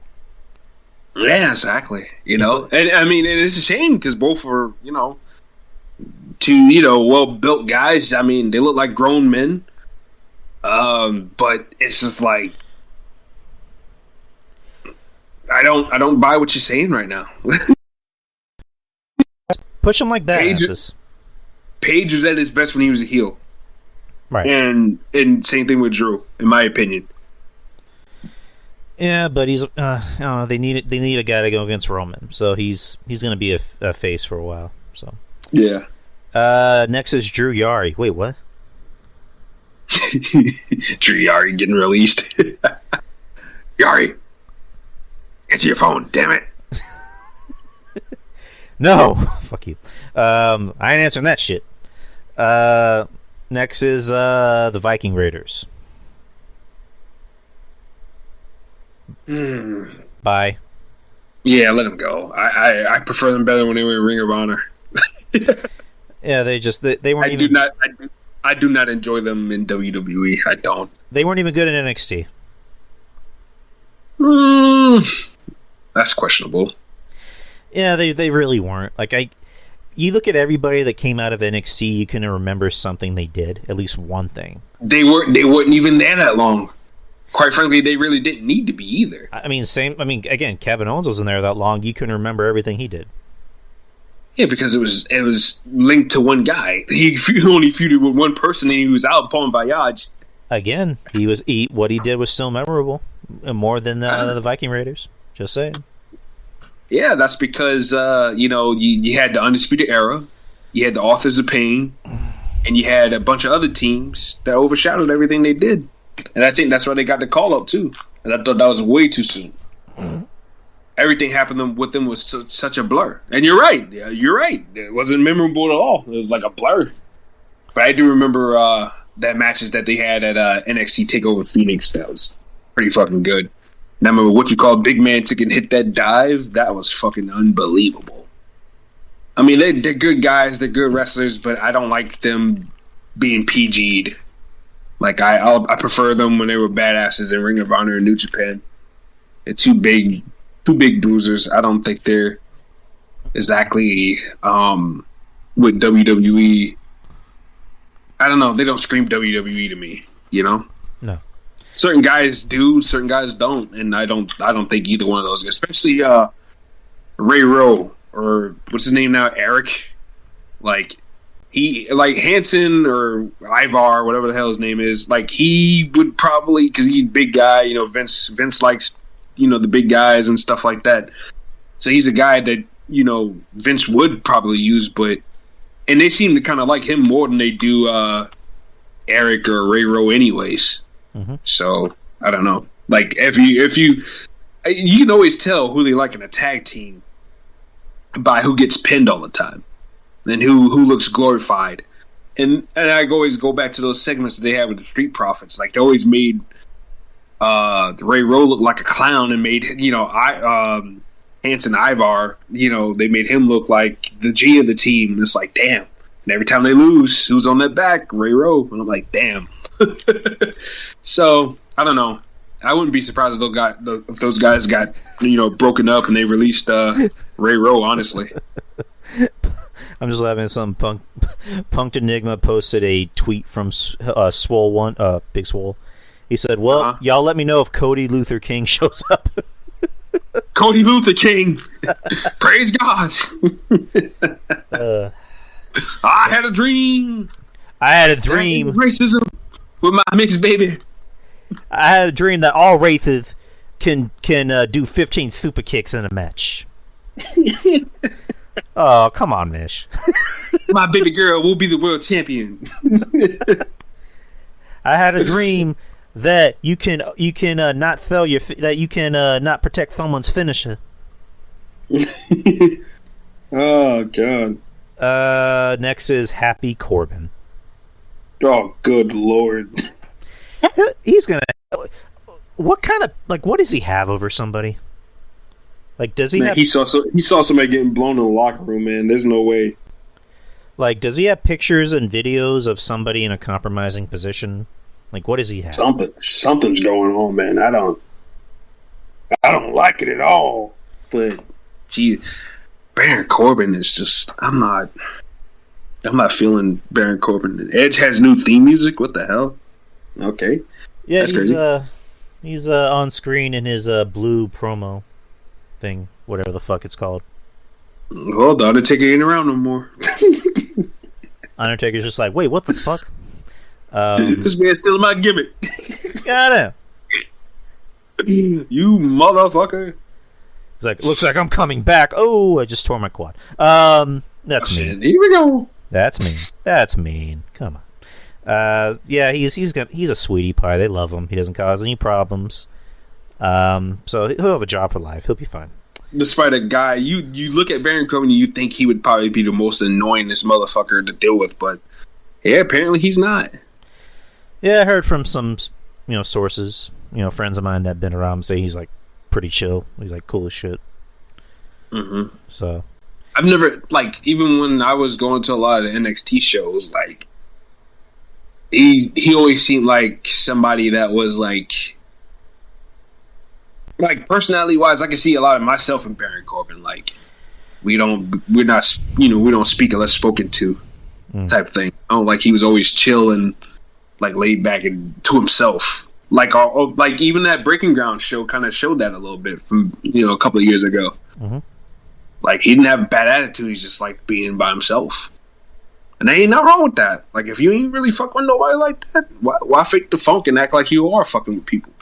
Right. You know what I'm saying? It's weird. It's weird because he looks like my brother. Let me find out. I'm not even kidding. If you guys ever saw a picture of my brother, he looks like Baron Corbin. I even showed Baron Corbin to my brother, and he's like, "What the fuck am I looking at?" It's Jesus. Yeah, Drew Corbin. Next is the Usos. Come on. Four DWIs later, they're staying. Yeah, those motherfuckers ain't going nowhere. Jinder Mahal. Jinder my balls. Bye-bye. Get him up out of here. See you later. Get on the bus. Get on the bus. Get your ass on the bus right now. Motherfucker, get on the bus. Yeah, Dirk, he's still there. Next is the rest of New Day. King Woods, Kofi Kingston. They're staying. Yeah, definitely. Kofi's a lifer, and Woods will have a job as long as he wants it, and Big E too. So, Mace. What the hell is going on with that guy? Is he hurt or what? He's another big man that can work. I thought, and I used to say this on me and Monty's show. I thought out of all the Retribution members, him with the mask and everything like that, and the shit he had in his dreadlocks, I thought that he was the guy who played that wild, crazy gimmick that they were going for the best. And I thought that him with the mask, it looked good. Like, whereas it looked goofy on Dijakovic and Slapjack, and even Mia Yim wearing that shit, like it was goofy all around. But with Mace, it was a great natural fit for him. And then a lot of people compare him to a fucking Predator, and I was like, hey, it's a look, and that's, once again, Vince likes that too, characters and people with certain looks and stuff like that. But I would like to know what's going on with Mace, because I think he's a guy you can keep. He's a big guy, very articulate, he could speak. But I guess you just have to see. I don't know. Like, he hasn't been on SmackDown since he's been drafted, so I'm wondering what's going on there. Is he hurt? Is he getting ready to get repackaged or getting ready to get released? I kind of hope not. The guy never got a fair shake to do anything, so I hope that's not the case. But I would keep him. At least he's a guy that can go. He's got some experience working with Booker T. He's not bad at all, actually.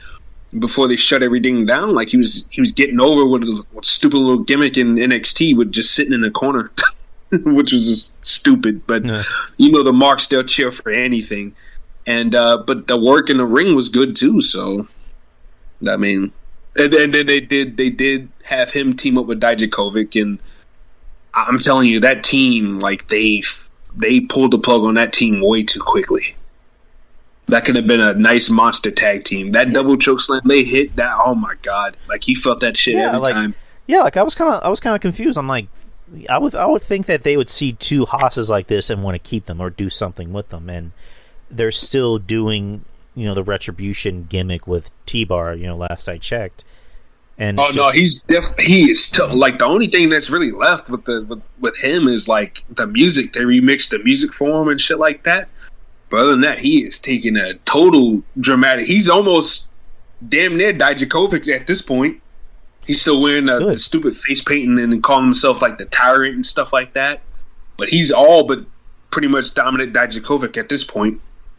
Yeah, I'm fine with that. I mean, again, I'm cool with that too. With a guy like Mace, I'm surprised he's not on the show more. That's weird. That's what I'm saying. Like, I'm wondering if he's hurt. Next is Madcap Moss. You know what? Get him away from Corbin and let's see what he can do. I know they had him on before, with Mojo, but even in that was so brief. Like, you blink and you miss that. Right. I want to see what he can do on his own before passing judgment. But I mean, I would keep him. I mean, he's got size. Kind of, I don't know.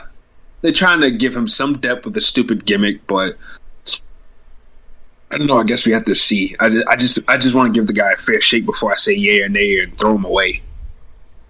Bars. Yeah, let's see what he can do. I mean, it also looks like they're teasing dissension with him and Baron. So, yeah, we'll see what we'll see what he can do. Mansoor, bye. Yeah, when your biggest claim to fame is they put you on television to hype up the Saudi Arabia shows, which he wasn't on the last one. That's not good. That's not good for your career outlook. And Mansoor, I don't know. I don't see it with him. Next is Mustafa Ali. Like, can they just get rid of him already? Because just give this man his release, please. I don't just give him his release. That's one thing I don't get is, like, if you're asking to be released and you know damn well you're not going to do anything with him, just release him. Yeah, just let him go. What are you holding him for? So you don't sign with AEW? So what? It's like, oh yeah, AEW. Oh yeah, he's going to go to AEW and light the world on fire, RJ. Yeah, he's gonna be on AEW Dark and Dark Elevation and all the other 15 YouTube shows. That I ain't watching, at least. I can't speak for everybody else, but I ain't watching none of that. Ain't nobody watching that shit. Ain't nobody watching all that. See Red Velvet stirring it up with what's that girl's name again? The midget, Layla Hirsch. Oh my god. When Morgan's taller than you, that's a problem. Oh my god. I'm gonna get in trouble for that. Yeah, just get rid of the guy. Like, come Yeah, just get the manager's release, please. Next is Rick Boogs. You know what? This might be controversial or whatnot, but I actually see something in Boogs. I hate that they made him cut his hair and make him look like Freddie Mercury. Mm-hmm. Like, why the fuck they do that to the man? But, like, all that aside, I like Boogs. Like, I like what he's got to offer. I don't know, he's got presence to him, you know? And he's over with the whole introduction and stuff like that. The crowd eats it up. And like Don Tony says all the time, you know, the crowd participation, if the crowd feels like they're moving along with something, they're going to gravitate to it. Right. And, yeah, like, I mean, the crowd sees to eat that Rick Boogs thing up, you know? So, I mean, he's got something. He needs to, you know, sharpen up the in-ring skills, but, you know, with more experience and him teaming it with Nakamura, you know, that probably should come. As long as they don't split them up too quickly like they do with everybody else. I think he should be fine for now. So I would keep him. I know you're not too jazzed about them as a team and stuff like that, but he's a project. They put him with Nakamura, so I mean he's an investment. They're putting him with one of the better, like, accomplished workers, whether you guys like Nakamura or not, but yeah, they're putting him with a guy that's got a lot of experience. So I mean, obviously they see something in him. My answer will surprise you. I would say keep him because, again, yeah, he's getting over with the crowd. The crowd chants his shit.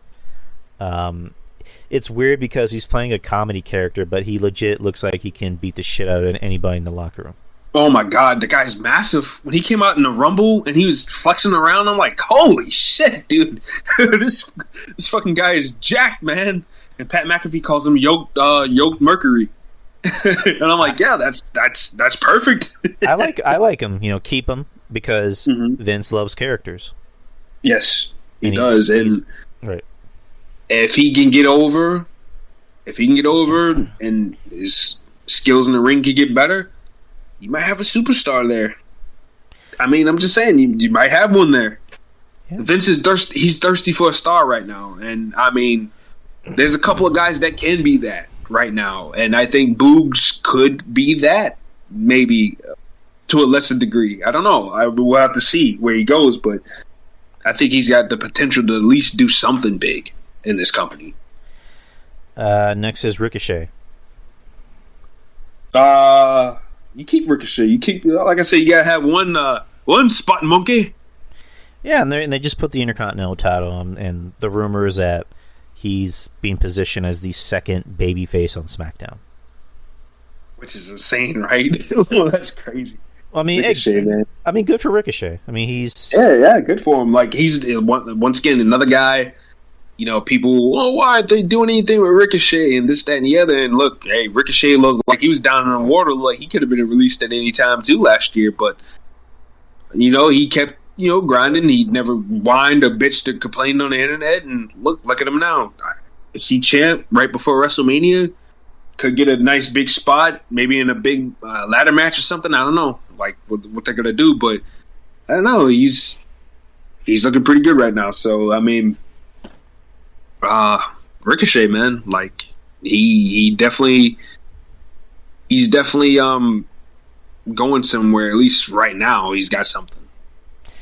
And also, yeah, like you said, you need at least one guy who does the fancy moves, and you need somebody that kind of has that superhero quality to them, because you know. Yeah, and that's, I mean, you know, he was going for that whole look a couple of years ago. Right, and again, keep him again, and he looks like he's happy. He looks like he's happy that they're doing something with him, that they're giving him a title, and pretty soon he might even go against Roman at a pay-per-view. So probably to get killed, but I mean, hey, people got to be noble heroes. We'll see. Next is Ridge Holland. Do you want to? I'm just gonna say it before you. He needs to go. Yeah, get him up out of there. Bland, boring. Yeah, I don't get it with Ridge. I mean, obviously he looks good, but as far as, you know, physique-wise, I mean, I can get why, but he's just no good. Like, he doesn't do anything right or well. He doesn't do it, like, at least Sheamus, like, all of us across the board have poo-pooed on Sheamus in some type of fashion. But all of us have all said and give Sheamus his credit. The last 2-3 years of Sheamus's career has been some of the best that he's ever had, man. And this guy was coming off a career-threatening injury. And this guy is putting in some of the best work of his career. And, you know, he's at a point where I'm enjoying him. I am really enjoying Sheamus after being really, really critical about him for so long. Ridge Holland is just got to go. And breaking Big E's neck, I know that. Yeah, that's kind of the nail in the coffin, you know, because not really trying to compare, but, you know, what happened with D'Lo Brown and Draws. Yeah. You know, when he you can't really blame it on him, but, you know, he was a part in ending Draws' career, and, you know, after that, you know, the locker room, you know, the management just saw is like, how can we trust this guy? Or, you know, other wrestlers just saw him like, you know, how can I trust being in the ring with that guy? So, yeah, Ridge, he needs to go. Like, this really isn't a good look on him, and I don't want to kick the guy. You think the timing is a little apropos that they squeezed Pete Dunne in there? I think it's bad timing for Pete. I think it's yes and no. I mean, I think it's bad for Pete Dunne. I mean, I don't want to say it's bad for Pete Dunne, but it's just like he's finally on the main roster and he's in a group with Sheamus, and then this shit happens. So yeah, you know, for all we know, they could put Ridge Holland on the bench for a while after this, and Pete Dunne could get some of that spotlight with Sheamus teaming up with him. I think a Sheamus and Pete Dunne tag team would be a whole lot more better than Sheamus and Ridge. I'm just saying. You have the scrappier, small, technical wrestling guy and the big, giant bruiser. I think that can actually be a nice dynamic as a team. I am not the biggest Pete Dunne fan, but I'm all right with that. Yeah. Yeah, I mean, that's fine. And I mean, the spotlight ain't going to be on him too much because he's in the tag team with Sheamus. You know what I'm saying? But I just think that'll work a whole lot more better and just have Holland just enforce. Don't have this man do too much because he's still green. I don't know what they called him up for anyways. He's still green. He's only been wrestling for 2 years, man. And half of that is training. Yeah, just I'd be fine with them just letting him go. Next is Roman Reigns. No, and there's no way in the hell this guy's going anywhere. Bye. I'm playing. No kidding. Oh my god. That's Drew, crazy. did you really just release Roman Reigns? I thought it'd be funny. Next is Sami Zayn. Obviously keep.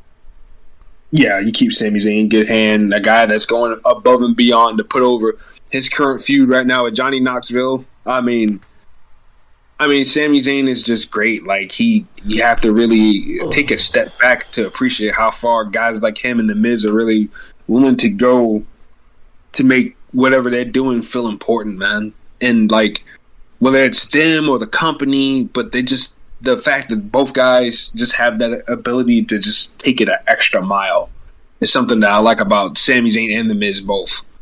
And Sami Zayn is just, I'm impressed with him, man. I really am. Love him. I would like to see him get a serious run. Like, I feel like some of his title runs and stuff like that has just been kind of flimsy at best. Right. But I would like to see him go on a serious mowing run sometime soon after Mania. Right. I mean, have him be vicious. Have him, have some edge to Sami Zayn. Something. I also think the company. I'm just enjoying what he's doing right now. I'm sorry. I'm sorry for talking over you, but I think the company sees him and they see him more as a character. Like, they see him better as a character, which is fine because Sami Zayn, again, he's one of the better segments on the show. Like, he can talk. He knows how to be that annoying, just pestering heel that you just want to jump over the guardrail and slap. Yeah. And he can work. He can work. He can still work. And I'm like you. Like, I want to see him have a serious title run, whether it be the Intercontinental title or, maybe not. I mean, he's more than likely not going to be world champion. That's if he ends up winning, like, the Money in the Bank, which that'll be fun. That'll be fun to see Sammy come in and then just do the promo. He's like, the conspiracy is now over. Like, he just does that promo. He's like, I am now your new world champion. Like, that would be awesome. Sami Zayn can get away with that, too. And you know what? I would like to see Sami Zayn. Here's a little idea. I would like to see Sami Zayn maybe start a little bit of a faction with a couple of other people, do his own like guys who kind of like, you know, believe in some of his, like, make him have like believers and stuff like that, you know? Right. Guys who like sympathize with him. I think that could be a pretty good idea, so that he doesn't have to get his ass kicked all the time, you know? He can still be that annoying douchebag, but he can have side guys take his beatings for him and stuff like that. Just a thought. Here's an idea. Bring in Von. Von Smash? Like, Von Wagner can be his muscle. Yeah, why not? Von Smash. And who better to learn from and to improve on, you know, match psychology and promos than Sami Zayn? Like, why not? Exactly. There you go. And that's why you pair people up with certain people to help them. I don't think Apollo Crews is doing a damn good job. Oh. He's sucking right now. Oh. AJ don't he need to do with Omos, and, you know, they parted ways. That can do wonders. That can do wonders for a guy like Vaughn. I don't think he's gonna get it from Robbie E. That's for sure. Here's another idea. It just this just like dawned on me. Put Aziz and Vaughn with Sammy. Like Sammy can be like, you know, that fake leader Apollo wasn't teaching this young man anything. He's now with a better coalition, the Sammy Coalition. Yeah, there you go. And then you can, you know, he can bring back the Fidel Castro outfit, and you can put those guys into, you know, outfits like that too. See, there you go. Even though Commander Aziz is already there, but I mean, still. Oh my God. Let's continue this. We're almost done with the men on SmackDown. Shanky, bye. Bye, yeah. See you later. Don't let the door hit you on the way out. Sheamus, again, keep. You keep Sheamus, yeah. Like 5 years ago, I always said get rid of him, but no. Now, no. Hell no. Nakamura.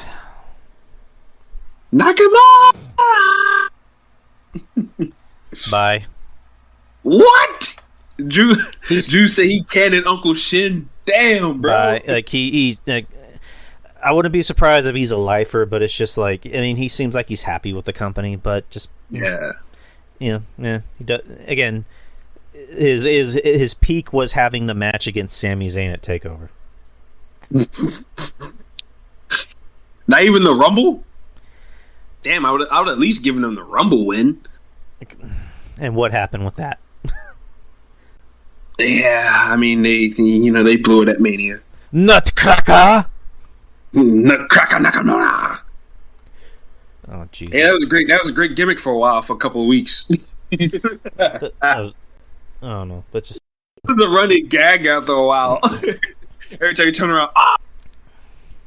And the thing about it is that they wouldn't even show Nakamura coming. Like, they would cut to, like, camera cuts of other people, and then next to, you know, Nakamura's got his hands up AJ's balls, and AJ, oh, like, again? I crush your nuts. Oh, man, this shit was funny. I ain't gonna lie, it was funny. Smell you later. Damn, get rid of Uncle Shin, man. I can't get rid of him, man.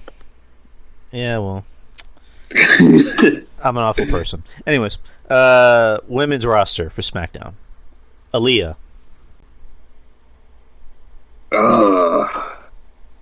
Shit. I don't know.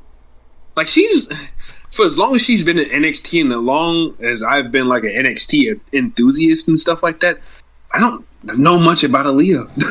I don't. Like, even at the live shows, she was barely even working those. Wasn't she in NXT for like 5 years? She was in NXT almost 10 years. Jesus, I could have sworn they signed her in, 2015-ish? Right. Well, not 10 years, but, I mean, like, a good 7 to 8 years. But, like, damn, like, come on. She's been there forever, and like I said, I haven't seen much of her. And I used to go to a lot of NXT live shows, and I used to go to a lot of the tapings. And I never used to see her there that much at all.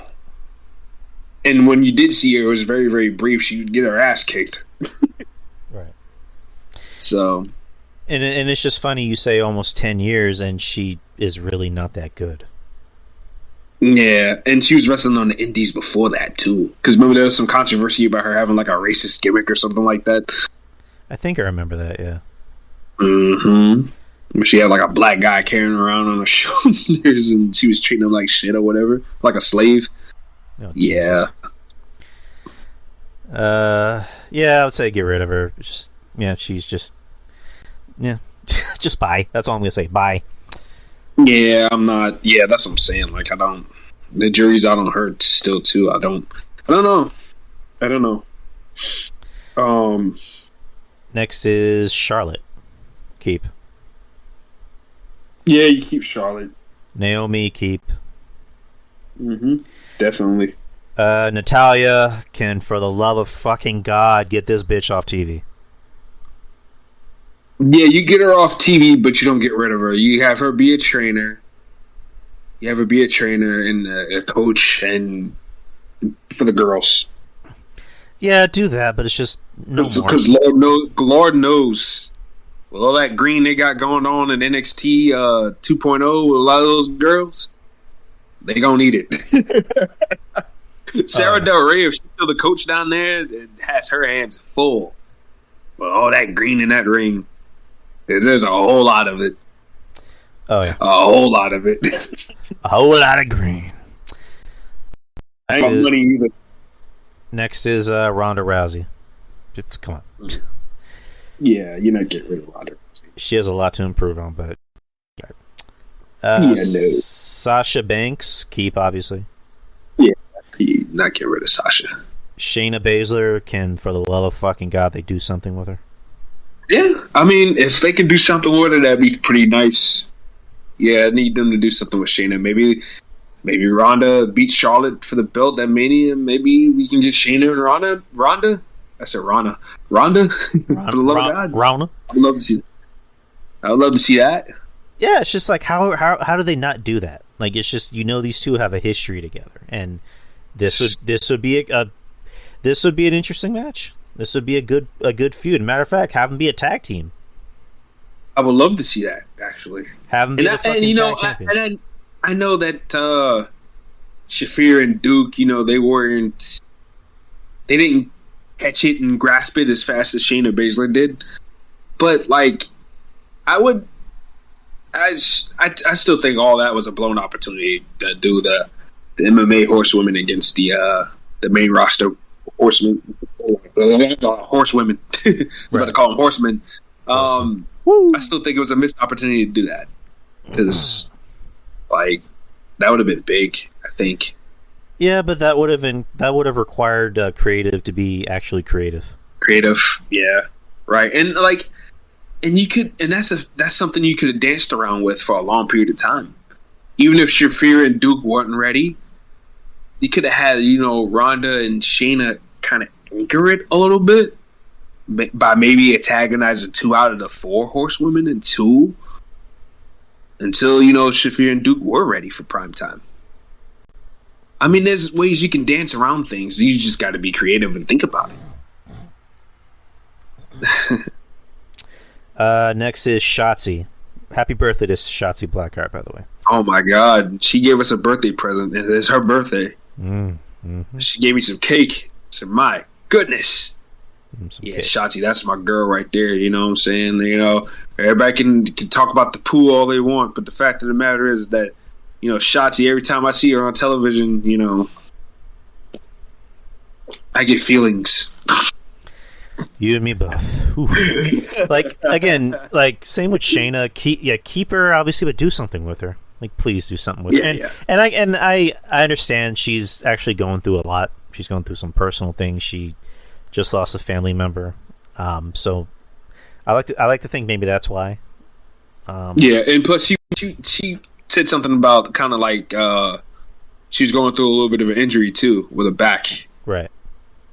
Yeah, so she was like working out kinks with that too. So yeah, I just hope that things go good and they can go back to like doing something with her, because her as a heel was kind of getting interesting, and then all of a sudden stuff with her dad, and then like the injury and stuff like that kind of slowed things down.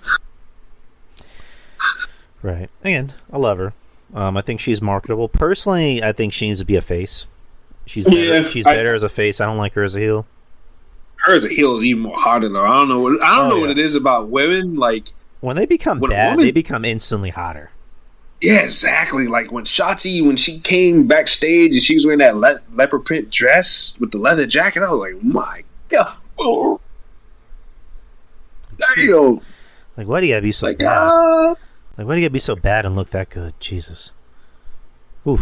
Oh, my God. But, all right, next is Sonya Deville. Yeah, you keep Sonya. Keep Sonya. Yeah, You need some representation for need some representation for the LGBTQ community.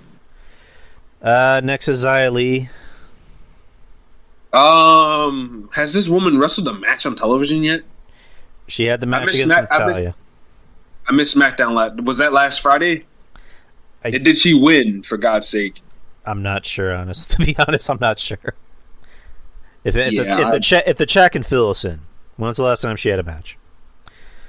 I know she didn't. Well, from what I've watched, I haven't seen her wrestle a match. Right.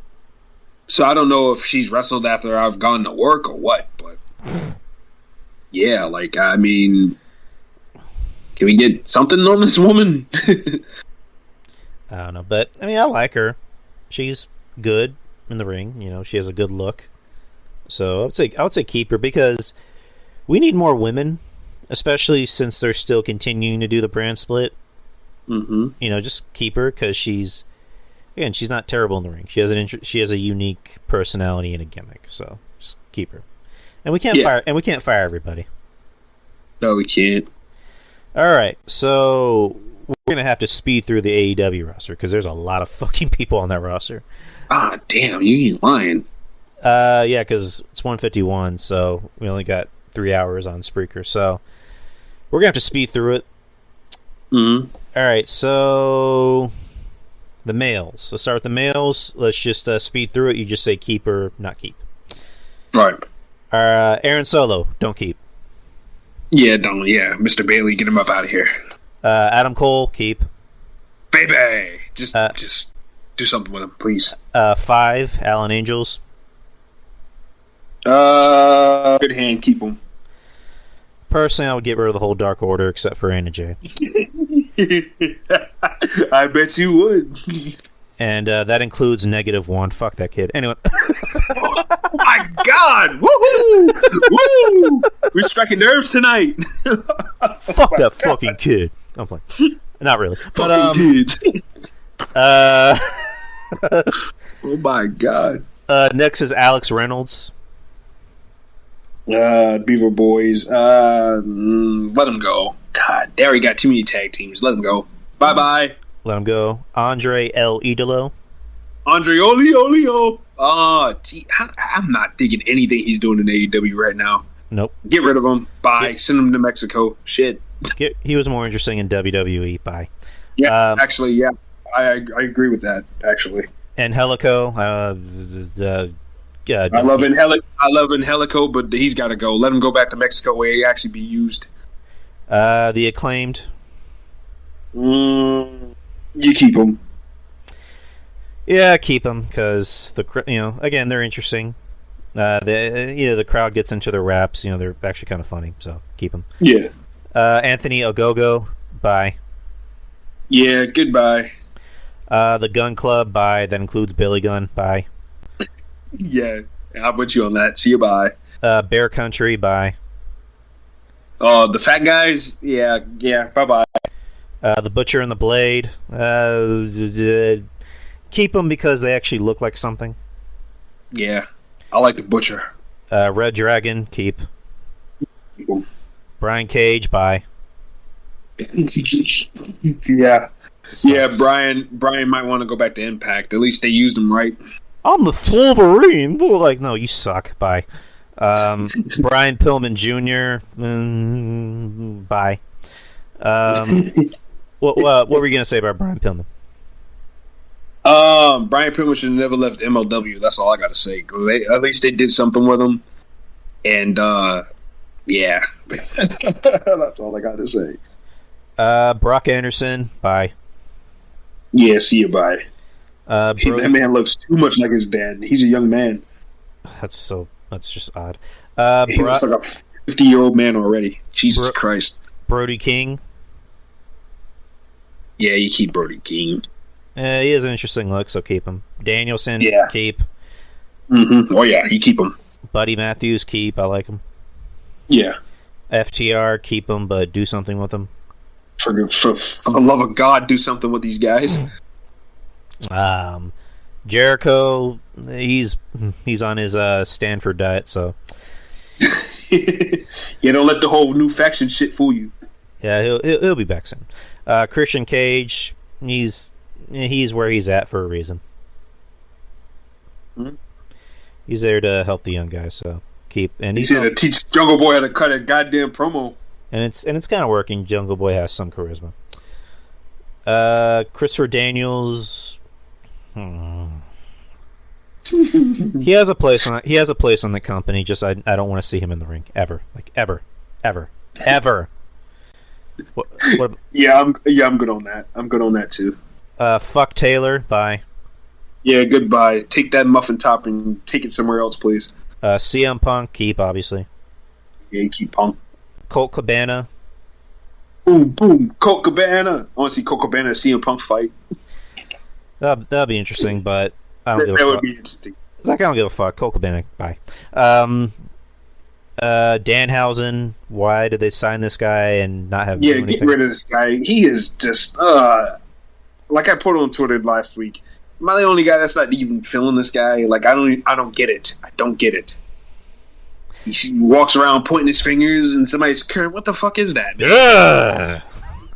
Like people think that's so great, but if he did that in WWE, then they got this guy doing something stupid. Like the hypocrisy is real there, you know? Oh yeah. I guess I'm like undecided, but he's a character, so he's much more interesting than Orange Cassidy, in my opinion. I mean, I give him that. Daniel Garcia. Bye. Don't care. Dante Martin. Let him go wrestle with Jonathan Gresham on the Indies. Dante Martin. Bye, and take your brother with you. What about you? Yeah. I say keep them, young guys. Let them learn. Let them learn. Let them get better. Yeah. Darby Allin, obviously keep. Yeah, you keep him. He's an anomaly. He's an enigma. Dustin. You keep a guy like that. Dustin, keep as a coach, but just don't have him wrestle like ever. Eddie Kingston, keep obviously. Mm-hmm. Ethan Page, keep. Yep, I'm with that. Evil Uno, bye. Yeah, you take him up out of there. Who the fuck is this? Oh, the Street Profits are showing up. Frankie Kazarian, bye. What? Nah, you gotta keep Kaz. They need a veteran to work with some of these younger guys, man. Slow it down a little bit. All right, fine. I change it.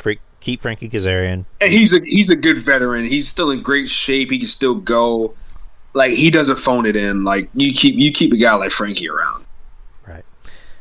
Next is Fuego del Sol. Bye. Yeah. Smell you later. Griff Garrison. Bye. Jungle Boy's brother. Yeah. I don't know, man. I don't know if it's AEW's fault or these guys' fault. Like, I just don't know. AEW's not doing any of these younger guys, any type of favors, man. Nope. In my opinion, like they're not putting them in the position to succeed. In my opinion, because they're why aren't these guys getting TV time? Like, because they're not Like- they're not MJF, they're not Punk, they're not Hangman Page, they're not the Young Bucks, they're not Kenny Omega or Adam Cole or Orange With Cassidy. fucking Daniel Garcia, who has he's got the personality of a wet cloth, and this guy gets all the damn TV time. Him and 2.0, and it irks the shit out of me. Again, maybe it's the Baron Corbin thing. He clearly has compromising photos of somebody. He caught Tony Khan with Britt Baker. That's what it was. Oh, yes, he did. Son of a bitch. Hangman Adam Page, keep. Yeah, Hook, they love him, so keep him. yeah, you keep Hook. Isaiah Cassidy, bye. Hey man, I got a little bit of a connection to Private Party. But with Yep. that being said, AEW has not put them in the best position to succeed, in my opinion. So just go back to House of Glory. They're better off going back anyways. It's In like, my hey, opinion. you remember when we beat the Young Bucks on TV? Yeah, nobody cares. It didn't matter then. Nobody remembers. Jack Evans, bye. I love Jack. Been a long time Jack Evans fan, but yeah, him and AEW is not a mix. Not a mix. Jake Atlas. I mean, he just had another injury, so keep him. Jake Atlas, he's got no charisma. He's a good wrestler, don't get me wrong. That cartwheel DDT he does is pretty damn good, but he's bland, man. He's got no personality. I'm sorry, being gay is not a personality. It's not. I know. But, well, also, I can't fire But everybody on the roster. I need some workers. And that's his biggest claim to fame is being this gay guy. And it's just like, You're not wrong. okay, like, I mean, we got Sonny Kiss shaking his ass all over the goddamn place. I mean, like, I mean, that's at least, I don't want to see that, but I mean, at least that's something. Jesus Christ. Layer to something, like, yeah, Jake Atlas, great wrestler, but like I said, just bland, man. Bland. Hey, Kyle, what's up? Jake Hager, bye. Can you please just go away? Get his ass out of there. I don't know why. Like, Jesus. I thought for a Christ. minute Jericho was going to hit him with the fucking bat and let it just be done. But no, this fucking guy, like, he's useless. He's about as useful as a cock-flavored lollipop, son. Got that right. Jay Lethal, where the fuck is he? I know, right? How the hell you signed Jay Lethal after this man refused to leave Ring of Honor for so long and not do jack shit with this guy but said stick him on your YouTube show? Jay fucking Lethal. The guy who carried Ring of Honor on his back for all that time. That's the Booker. A guy that could be a guy that could be on your television right now entertaining people. Could cut a promo, but yet no. Daniel Garcia and 2.0 get all the TV time, people. You cannot make this shit up. Well, I mean, that's his fault for not catching Britt sucking off Tony. Well, there you go. Hi-oh. Hey, Jay Lethal, you better have a camera. You better have a camera ready, pal. Oh man. And then I can't imagine him trying to take the picture, and then Daniel Garcia takes the picture before him. He's like, "God damn it, Daniel! That was my spot. That was gonna be my money shot." Shit, all you gotta do is hit him with a lethal injection, and it's over. God. Are you talking about Tony or Jay? Hi-oh! That was bad. Moving on. That was a bad joke. Moving on. The Hardy Boys, Matt and Jeff, obviously keep. Yeah, you keep the Hardys. They just got there. I just thought it was weird that Matt Hardy, they just rushed that whole thing with Jeff. Matt Hardy was just healing it up, and all of a sudden, he's talking like a normal man, and in the middle of the ring, he gets his ass jumped. And then Jeff Hardy comes down to the ring dancing and shit. While his brother's getting beat down. That shit was funny. Like, I'll save you, Matt, but first I gotta ham bone to the crowd. Yeah, there you go. Oh man, that was funny. Jeff Parker, I don't know who that is. It's fucking the 2.0 guy. Oh. After not knowing his name for so long, I finally know his name. Yeah, so the rest of 2.0, they're going to be with Jericho, so they're going to have jobs for life. Oh, God. Joey Just stroking him. That's probably why they be getting TV time, too. Jericho's stroking Jericho off. Tell him how great he is. I'm coming. I'm coming. I'm coming on your face. Yeah, just like that. Just like that. For what I can understand, and from what somebody told me, is that Santana and Ortiz wasn't exactly jazzed to be with Jericho for that amount of time that they were with him. So that storyline you saw on television was kind of touching on some real feelings, according to this person, which I can believe. I can believe that. Oh yeah. Sometimes body language tells the story way beyond acting and wrestling. There's always a hint of truth in everything.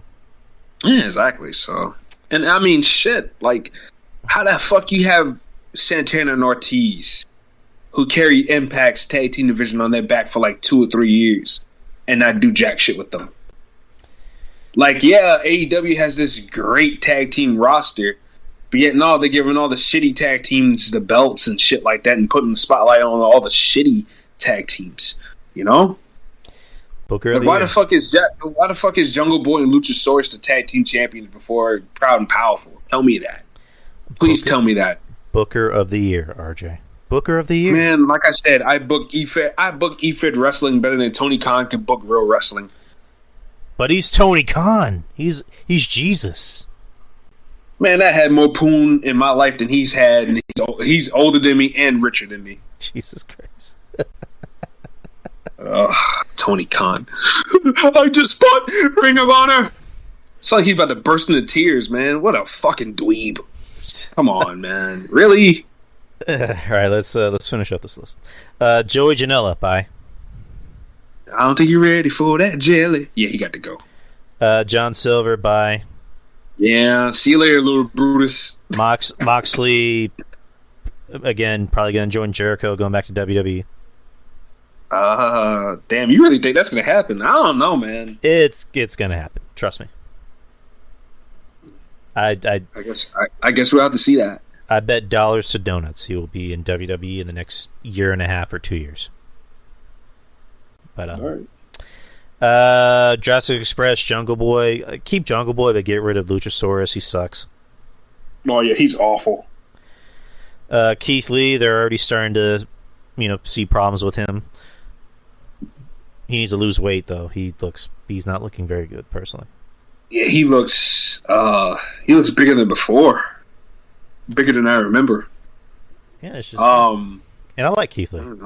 Yeah, I like Keith Lee too. Like if he's a bigger guy, I don't mind it to a certain point, as long as it's not affecting your work and that affecting, what you do in the ring, Mm-hmm. So. Next is Kenny Omega. Kenny Olivia. The stupid mud show. Fuck. You keep Kenny Omega. He's a god to that audience and stuff like that. So you keep a guy like Omega. Obviously, he's not going nowhere. Kip Sabian, bye. Yeah, get rid of this guy. Like, this guy still has a contract. I ain't gonna lie though, him wearing that, him dressing in the suit, wearing the fucking paper bag on Twitter is pretty funny, but that hasn't been on television yet. So, like, yeah, I think he's got one foot out of the door, and I think his wife is right there with him. Right. Lance Archer, bye. Yeah, Archer. Yeah, it has not been working out for him. And, it's easy to book a big man like that. Right. You have this man go on a killing spree, but AEW just blows their load way too fucking quick, man.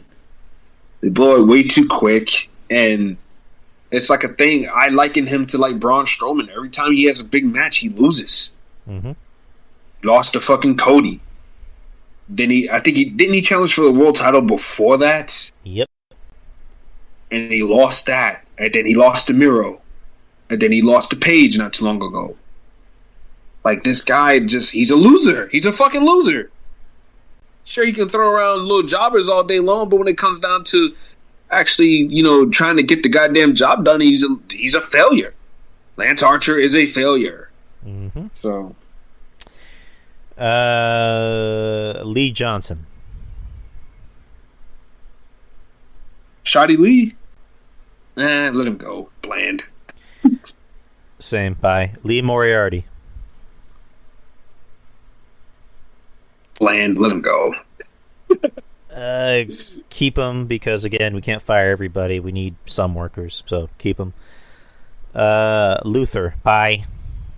Yeah, get rid of him. Good lord, he's embarrassing. I'm sorry. Somebody was trying to debate me about Luther. I'm like, he looks like shit, man. He looks like garbage. But the fact that he's Jericho's friend, that's why he has a job. He looks like Uncle Fester for real. Like, people aren't lying about that. When Nadia says, "Who's that guy on the AEW show that looks like Uncle Fester?" And I'm like, "Oh God, she's talking about Luther, Dr. Luther has to be." And sure enough, she was talking about him. It's embarrassing, man. It's just awful. Malachi Black, keep. Yeah. Marco Kings of the Black Throne. Yeah, you keep them. Marco Stunt, bye. Go away forever. I thought his contract expired. I'm showing that he's. Well, I think. Last I heard, Tony Khan's allowing it to expire. I don't think it's officially expired. Oh, okay. Well, good for you, Tony. But bye. See you later. Mark Quinn, bye. Yeah, go back to House of Glory, Mark, please. Okay, this is gonna be controversial. The Young Bucks. You keep the Bucks. I mean, shit. Like, they mean everything to AEW and that fucking audience. You keep them. You can't get rid of them. I mean, even though, I'm not thrilled about them. I'm not jazzed about them, but you keep them. Bye. You can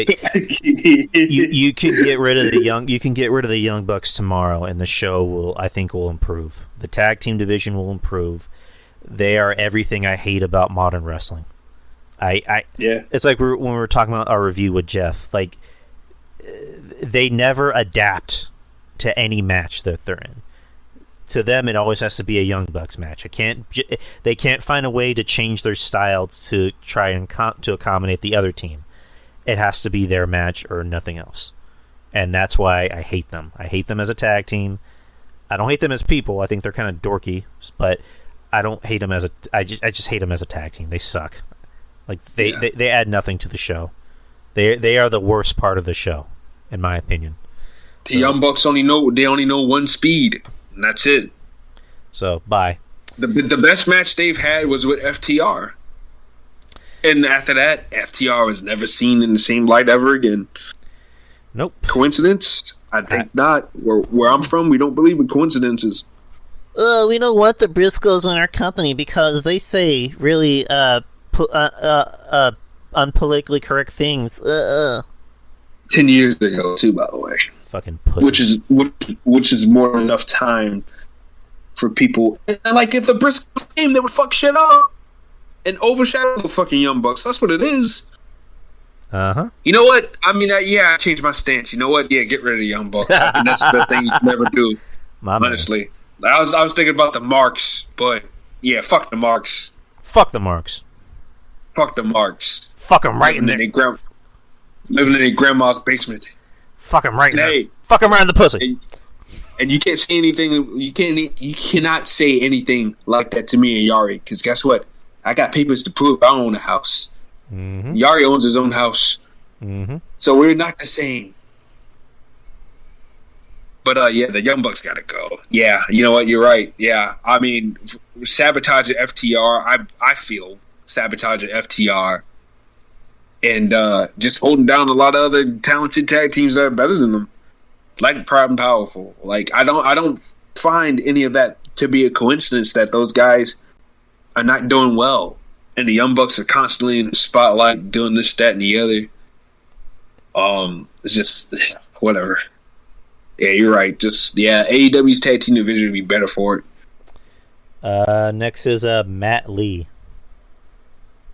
Who? Oh, Fat Jackson. Yeah, no. Let him go. Fuck it.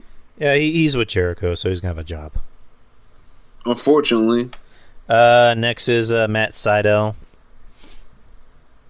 What, like, you got a veteran like Matt Sydal on a fucking bench?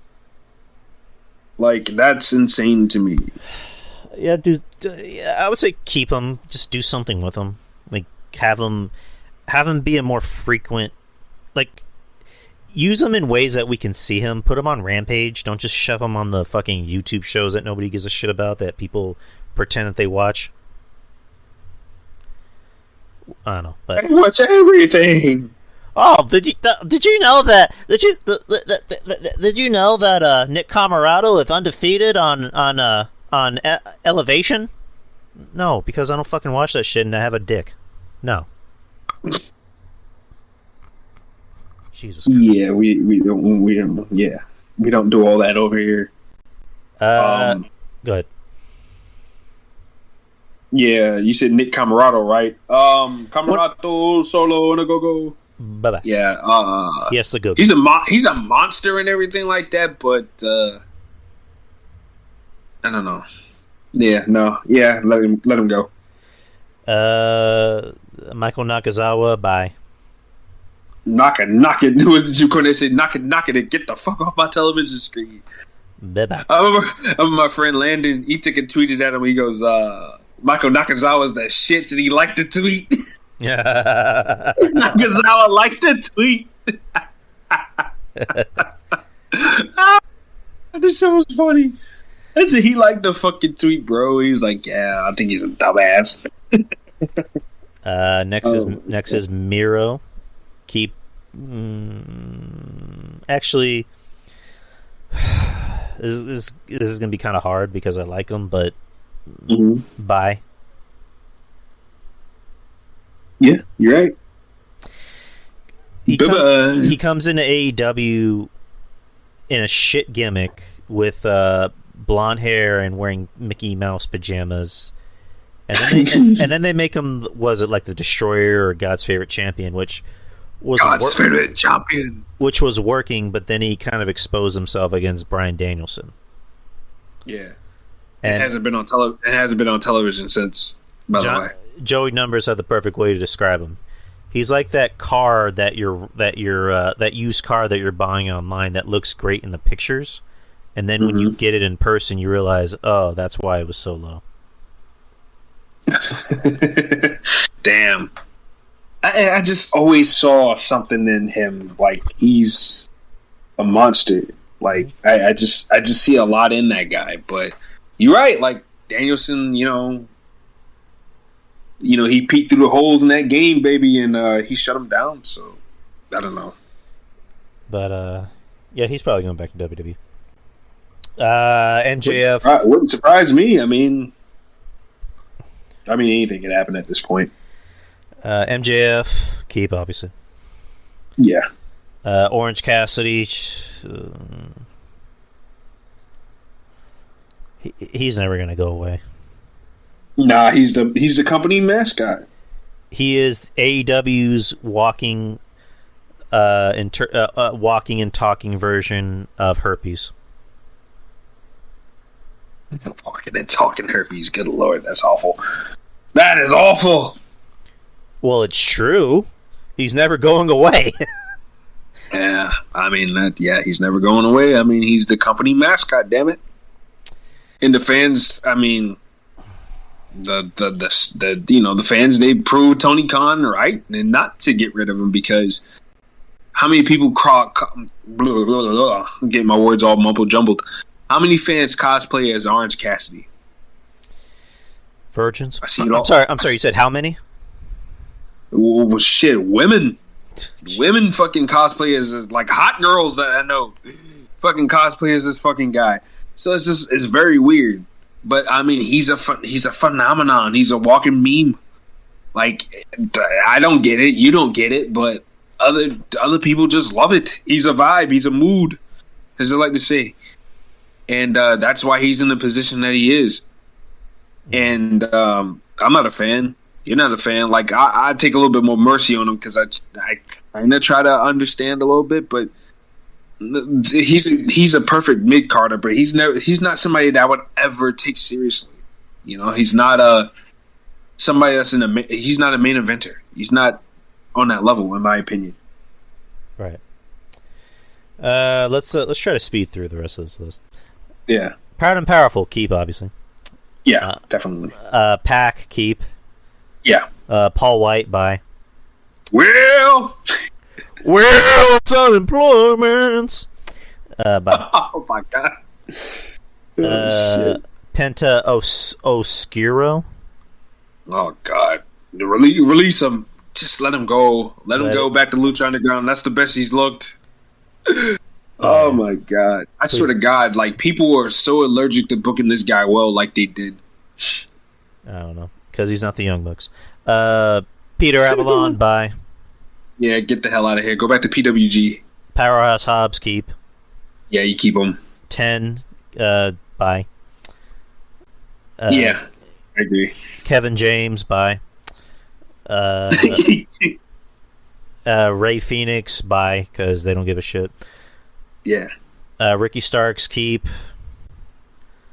Yeah. Sammy Guevara, keep. Oh, yeah. Satnam Singh. Who? Somebody in the chat, who the fuck is Satnam Singh? I've never seen sing on the damn show ever. If there's anyone who knows, he must be a dark guy or something. if anyone knows who that is, please tell me. I don't know who the fuck that is. Bye. Yeah, see you later. Smell you later. He can't be that important. We haven't seen him on TV yet, so It's like I don't know who the fuck that is. I don't know who the fuck that is. Fire him. Scorpio Sky, keep. yeah. Serpentigo, bye. Goodbye. Yeah. Swerve, keep. But for the love of God, do something with him, please. Like, that's a guy who could be at the top of your card. Like, come Yes, he can be. He can be. on. Sean Dean, Goodbye. bye. Sean Spears, bye. Yeah, get him out of there, please. Fuck. Sunny Kiss, twerk your ass out of the arena, bye. Yes, please. Get it on out of here. Back that thing up out of the door, please. Shit. Sting, keep. Yeah, you keep staying. Stu Grayson, bye. Yeah. Goodbye. Tony Nese, keep. Bye. Because I would say keep because you need more bodies. Look, I like Anthony Nese. Been a big fan of his for, like 15 years almost. Mm-hmm. But he's never been that guy. He's always been the guy that was missing the charisma. Right. If he's not with a group of people, the best I've ever seen Tony Nese is when he was doing the whole Premier Athlete brand stuff in Dragon Gate. Right. With Su Young before she became the girl that likes red weddings and all that other shit. Trent and who's the other guy? There's another guy, and then they had a big fat bar they used to make fun of all the time. That was the best that Anthony Nese was ever in his career, and I think he needs something like that. But him on his own is bland, man. He's just bland, and he's always been that way. And like I said, I like him as a talent and as a worker because he's a great worker. His shit is smooth. He barely fucks up. He doesn't do too much. His shit's not sloppy. He's never a guy that's going to be involved in a slop-tastic match, but it's just like he's got no charisma. He's got no juice to him. Yeah, I'll change my mind. Fuck him. Bye. Trent Beretta, keep. I like him.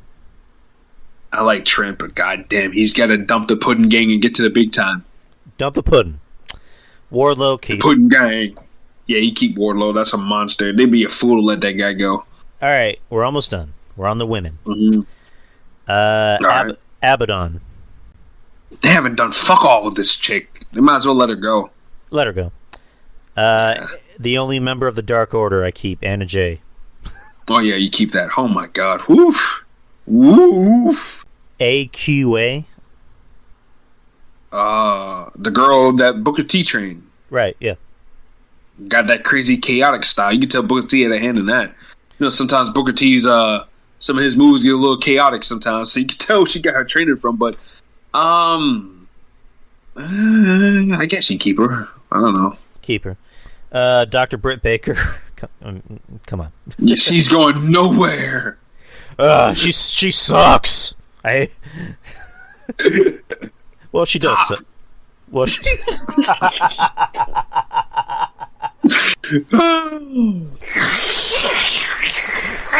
Wait, break out, have you getting right? Maybe the only time Tony Khan will ever talk with a low pitched voice. Jesus Christ. He's gonna go Super Saiyan mode. Ah! Wait. You said it. He's going Super Saiyan mode, but yeah, he's oh no, god damn it.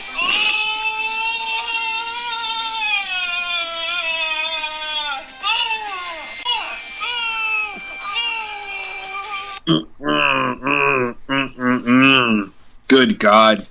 Hey Tony, hey Tony, it's Adam. Can we talk? Give me 5 more minutes. Shazam!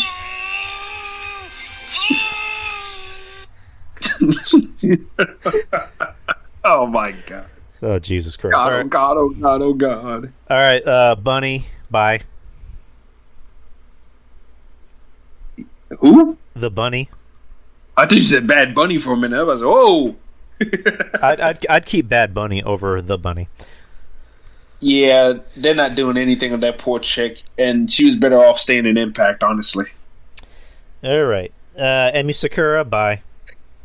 Oh, that's the chick that does the Freddie Mercury shit, right? Yep, she sucks. Bye. Yeah, she sucks. She's awful. Hikaru Shida, keep. Oh, yeah, you keep that. Good Lord. Oof. Jade Cargill, keep, obviously. You keep that. Yeah, you keep that. Jamie Hayter and her fat ass, keep that. Oh, you gotta keep that dumperoo on TV, baby. Kiera Hogan. Ah, man, they gotta put that dumperoo on TV. Please. For all of us, baby. Got that right. Kiera Hogan. Yeah, I just said that. Yeah, put her on TV. Put that fat ass on TV, please. I'll agree. Chris Statlander. Chris Flatlander, you mean? Jesus Christ. Yeah. I guess you keep that. I mean, I don't know. I just don't know. I'm just gonna say keep her. Fuck it. Yeah, fuck it. Leva Bates. I don't know who that is. Yeah, it's the librarian. Nah, you fucking get rid of her. They ain't doing jack shit with her anyway. Might as well let her go. Yeah. The only saving grace is if they bring like Mia Yim and maybe they can do the whole Lucha Sisters shit again. But other than that, let it go. Oh, fuck it. It's done. Librarians suck. Librarians suck. Bye. Yeah, it's fucking trash. Layla Hirsch, go back to the Lollipop Guild. Bye. I agree. I agree with that. Mercedes Martinez, keep. Yeah, you keep that. Keep Mercedes on TV. Nyla Rose. Oh, you better watch what you say now. I don't like him. Oh! I'm kidding, guys. Come on. Come on. Drew Yari's getting canceled, people. Oh, good. Nyla Rose keep because she had something. She had something. That's all I'm gonna say. She had something to the show. It's too late. Drew Yari's getting canceled. Yeah, this will be my last show, guys. I'll probably come back under an assumed name. Udari, the Udari show. Udari. Good God, is that Layla Hirsch? Yeah, she got some big ass titties. Anyways. Where? What are you talking about? Dude, look in the chat. Which one? The general chat or the show? Where it says the Drew Yari show on the chat. Oh, yeah. Oh, my goodness. Wait a minute. Time out. I changed my mind. Keep her. Damn. Keep her in them big ass titties. She looks a whole lot more better outside the ring than she does in it. God, good God. Hey, Drew, you see that Camille Tois? I see what? That Camille Tois.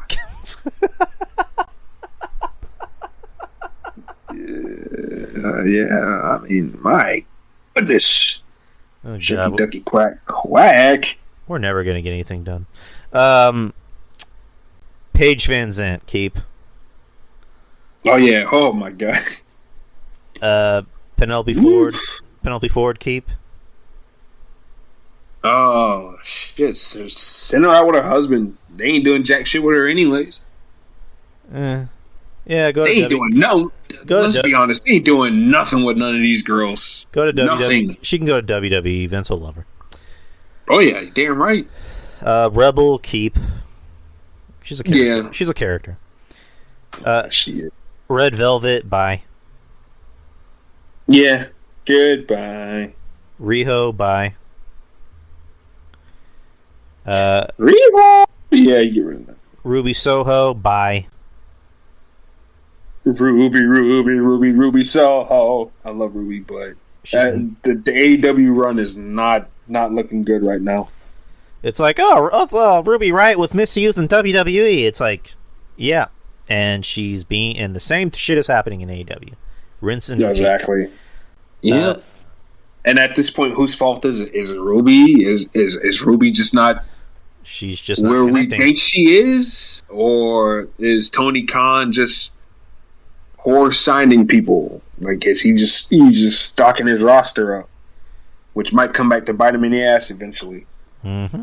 Like, it's either or. But I mean, I like Ruby personally, but yeah, I'm just let her go if you ain't doing jack shit with her, and it looks like they ain't doing jack shit with her. What I would do with her, honestly, is I would put her in the House of Black.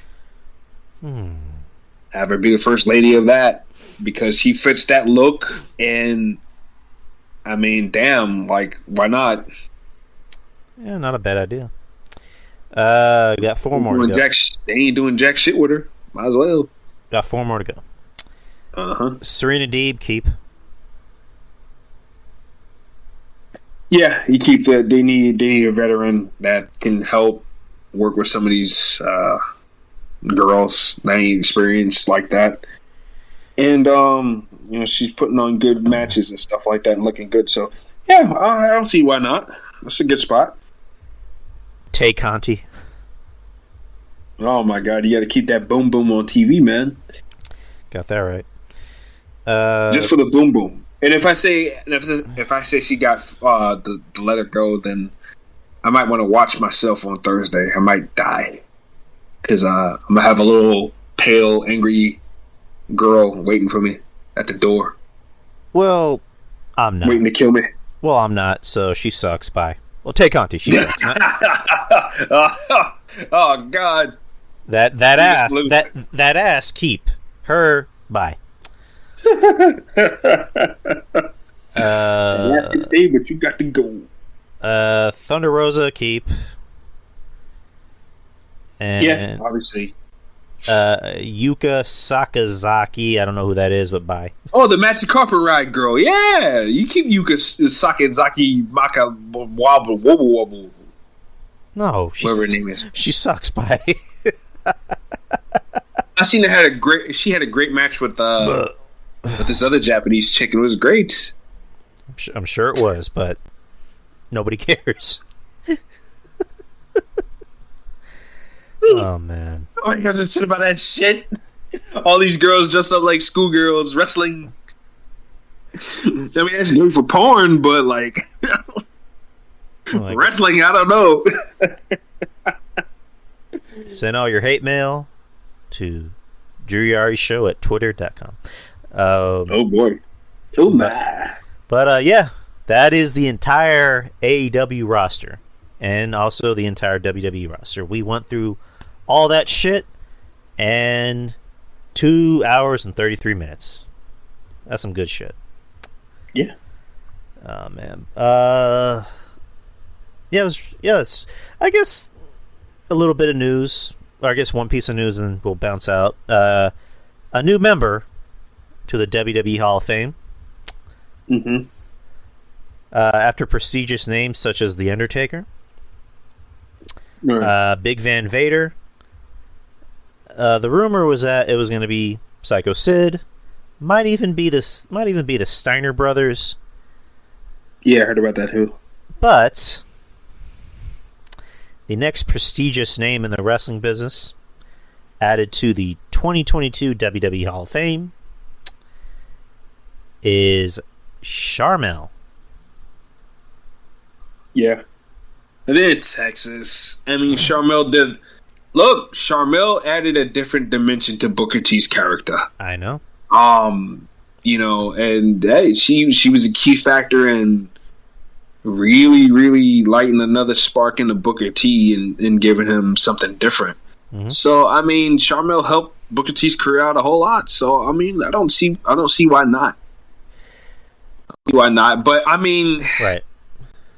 Should other people be in before her? Yes, I would agree. I would agree with that. But I think for, you know, obviously they feel like it's time for her to go in. Obviously they had Texas, so that's another connection. You know, Booker T and Charmel. I mean, it's not Dallas. I mean, it's not Houston where they're from, but they've done a lot for that. You know, for that Texas place, obviously with their promotion and stuff like that. So it makes sense to kind of put them in now in Texas while they're there. So I'm not hating on it like a lot of people are. How dare they put her in the Hall of Fame and blah, blah, blah, blah. And I'm like, it's just whatever. It's just one of those things where it's just like, I can't really hate on it anymore because it's the WWE Hall of Fame. Yeah. And like, I'm not gonna be one of those people that rags on the WWE Hall of Fame because a lot of the people they put in, they seem like they're they're genuinely happy to be in. So I got nothing against Charmel. I love Charmel. You know, I think she's a sweetheart. I've heard nothing but nice things about her. And again, like you just said, I agree. She added something to Booker T that he needed at the time, and it got over. Nowhere fast. And it got over. He got over, and she got over. You know, just her doing the "Oh, hail King Booker," and just you know, her doing, you know, the British accent. I loved it. I thought it was good. So, I mean, look who they have inducted into the Hall of Fame in the last years. They inducted fucking Tori Wilson. I mean, she wasn't a catcher's cash can wrestler. You know? But too, everybody and their mother, or everybody and their father had Tori Wilson posters on the wall back when she was, you know, on TV and shit. Like, people watch Tori, and Tori like Trish, and I remember Kevin Cassis said this, like Trish had that way of making you smile, you know. And I thought Tori Wilson had that same type of charm to her, you know. When you saw Tori Wilson, you're like, damn, like you're looking at her like, damn, like she. Ooh, you know, she, you know what I'm saying? Like, Tori Wilson was always in like a good mood and stuff like that. But so I mean, it's, again, I can't really knock it anymore because we already know the deal. But I didn't really say anything about it because, again, it's the WWE Hall of Fame. Like, we already know the deal.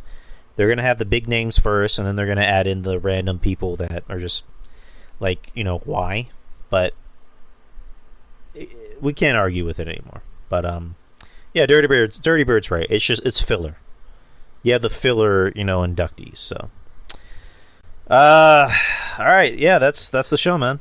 That's we went through those two lists, or not even two lists. We went through that entire list. That was a big ass list, and appreciate everybody for showing up and listening to the show. Mish, if you're listening, appreciate you. Jimmy Dutton, Dirk, Dirty Bird, Punk Enigma, CM Hucking Goof, Maurice Bear. Appreciate y'all for showing up to the show tonight for this special Monday edition. I will be at Dynamite here in Santa.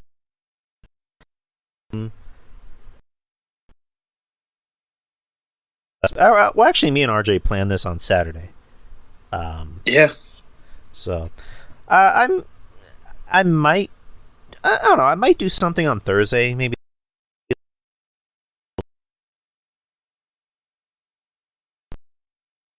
Anyways, RJ, go ahead and tell the people where they can find you. You can find me on Twitter at LowRJ Unlimited, where I have no limits. And that's it. No limits. You can find me on Twitter, The Drew Yari Show. I mean, I'm easy to find. I'm the only Drew Yari I know. You can find me on Instagram if you're into that sort of thing. I also have a Facebook page. And then just as far as my show goes, it's everywhere that podcasts are found. I'm now back on Spotify, RJ. So you can find the show on Spotify again. And oh yeah, I know. I listen to I listened to the couple of shows you had the last couple of weeks on it. Sweet. And then I'm back on iTunes, and I'm pretty much everywhere else. I'm on YouTube as well. I used to do like videos on YouTube, like reaction videos and gameplay, but YouTube is fucking strict about anything. Like even if you hum a famous song, they'll strike you for it. It's fucking nuts. Yeah. So that's why I quit YouTube a long time ago. Yeah, I don't even bother with it. I don't give a fuck if I get paid. And also the Patreon. The Patreon, just $5 a month, people. Me and RJ do a show. We actually just did a show on Saturday. It's Attack of the Savage Nerds. It's pretty much everything we like to talk about. We like to talk about... I mean, we try to keep wrestling to a minimum, but, you know, it's one of those things where it's just like if something comes up, we have to talk about it. But for the most part, we'll talk about the shit we like movies, comic books, TV shows. So we just did like 2.5 hours on Saturday, and it's up right now if you guys want to sign up. I suggest it. I'm not just saying it because it's me and RJ. I suggest it. It's good shit. I also do a show with Jeff Lippman from Our Lips to Your Ears, and that's kind of on the same basis of me and RJ. It's more just me and him talking about movies, TV shows, things we've been watching, and also the news. And then I do a show with Ruben Prime called Worst of the Worst, where we review bad movies, and we haven't done one in a while, so we're looking to see what we can do for the next show. But it's $5 a month, people. $5 a month goes a long way. It helps. I think y'all should talk about Thunder Rosa's sweet ass. Oh yeah. Thursday is just gonna be Thunder Rosa's sweet ass. Look at that ass. But $5 a month goes a long way. It helps improve this show a little bit. It helps us buy better equipment. It helps us. I mean, the more subscribers we get, we can maybe open up new tiers, maybe give away prizes. You know, you never know. And yeah, there's that. But anyways, guys, appreciate y'all for listening on this special Monday edition. And I'm glad everyone listened. I'm glad everyone, you know, liked the show. And I'm glad Mr. RJ took time out of his day to be on the show. Yeah, that's right. And anyways, guys, have a good day, have a good week, and we'll see you soon. Laters, and peace. Peace.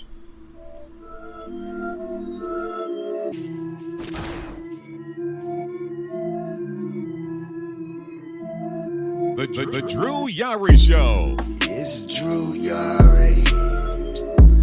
It's Drew Yari. The Drew Yari Show. It's Drew Yari. It's Drew Yari. The Drew Yari Show. It's Drew Yari. The Drew Yari Show. It's Drew Yari. The Drew Yari Show. It's Drew Yari. It's Drew Yari. It's Drew Yari.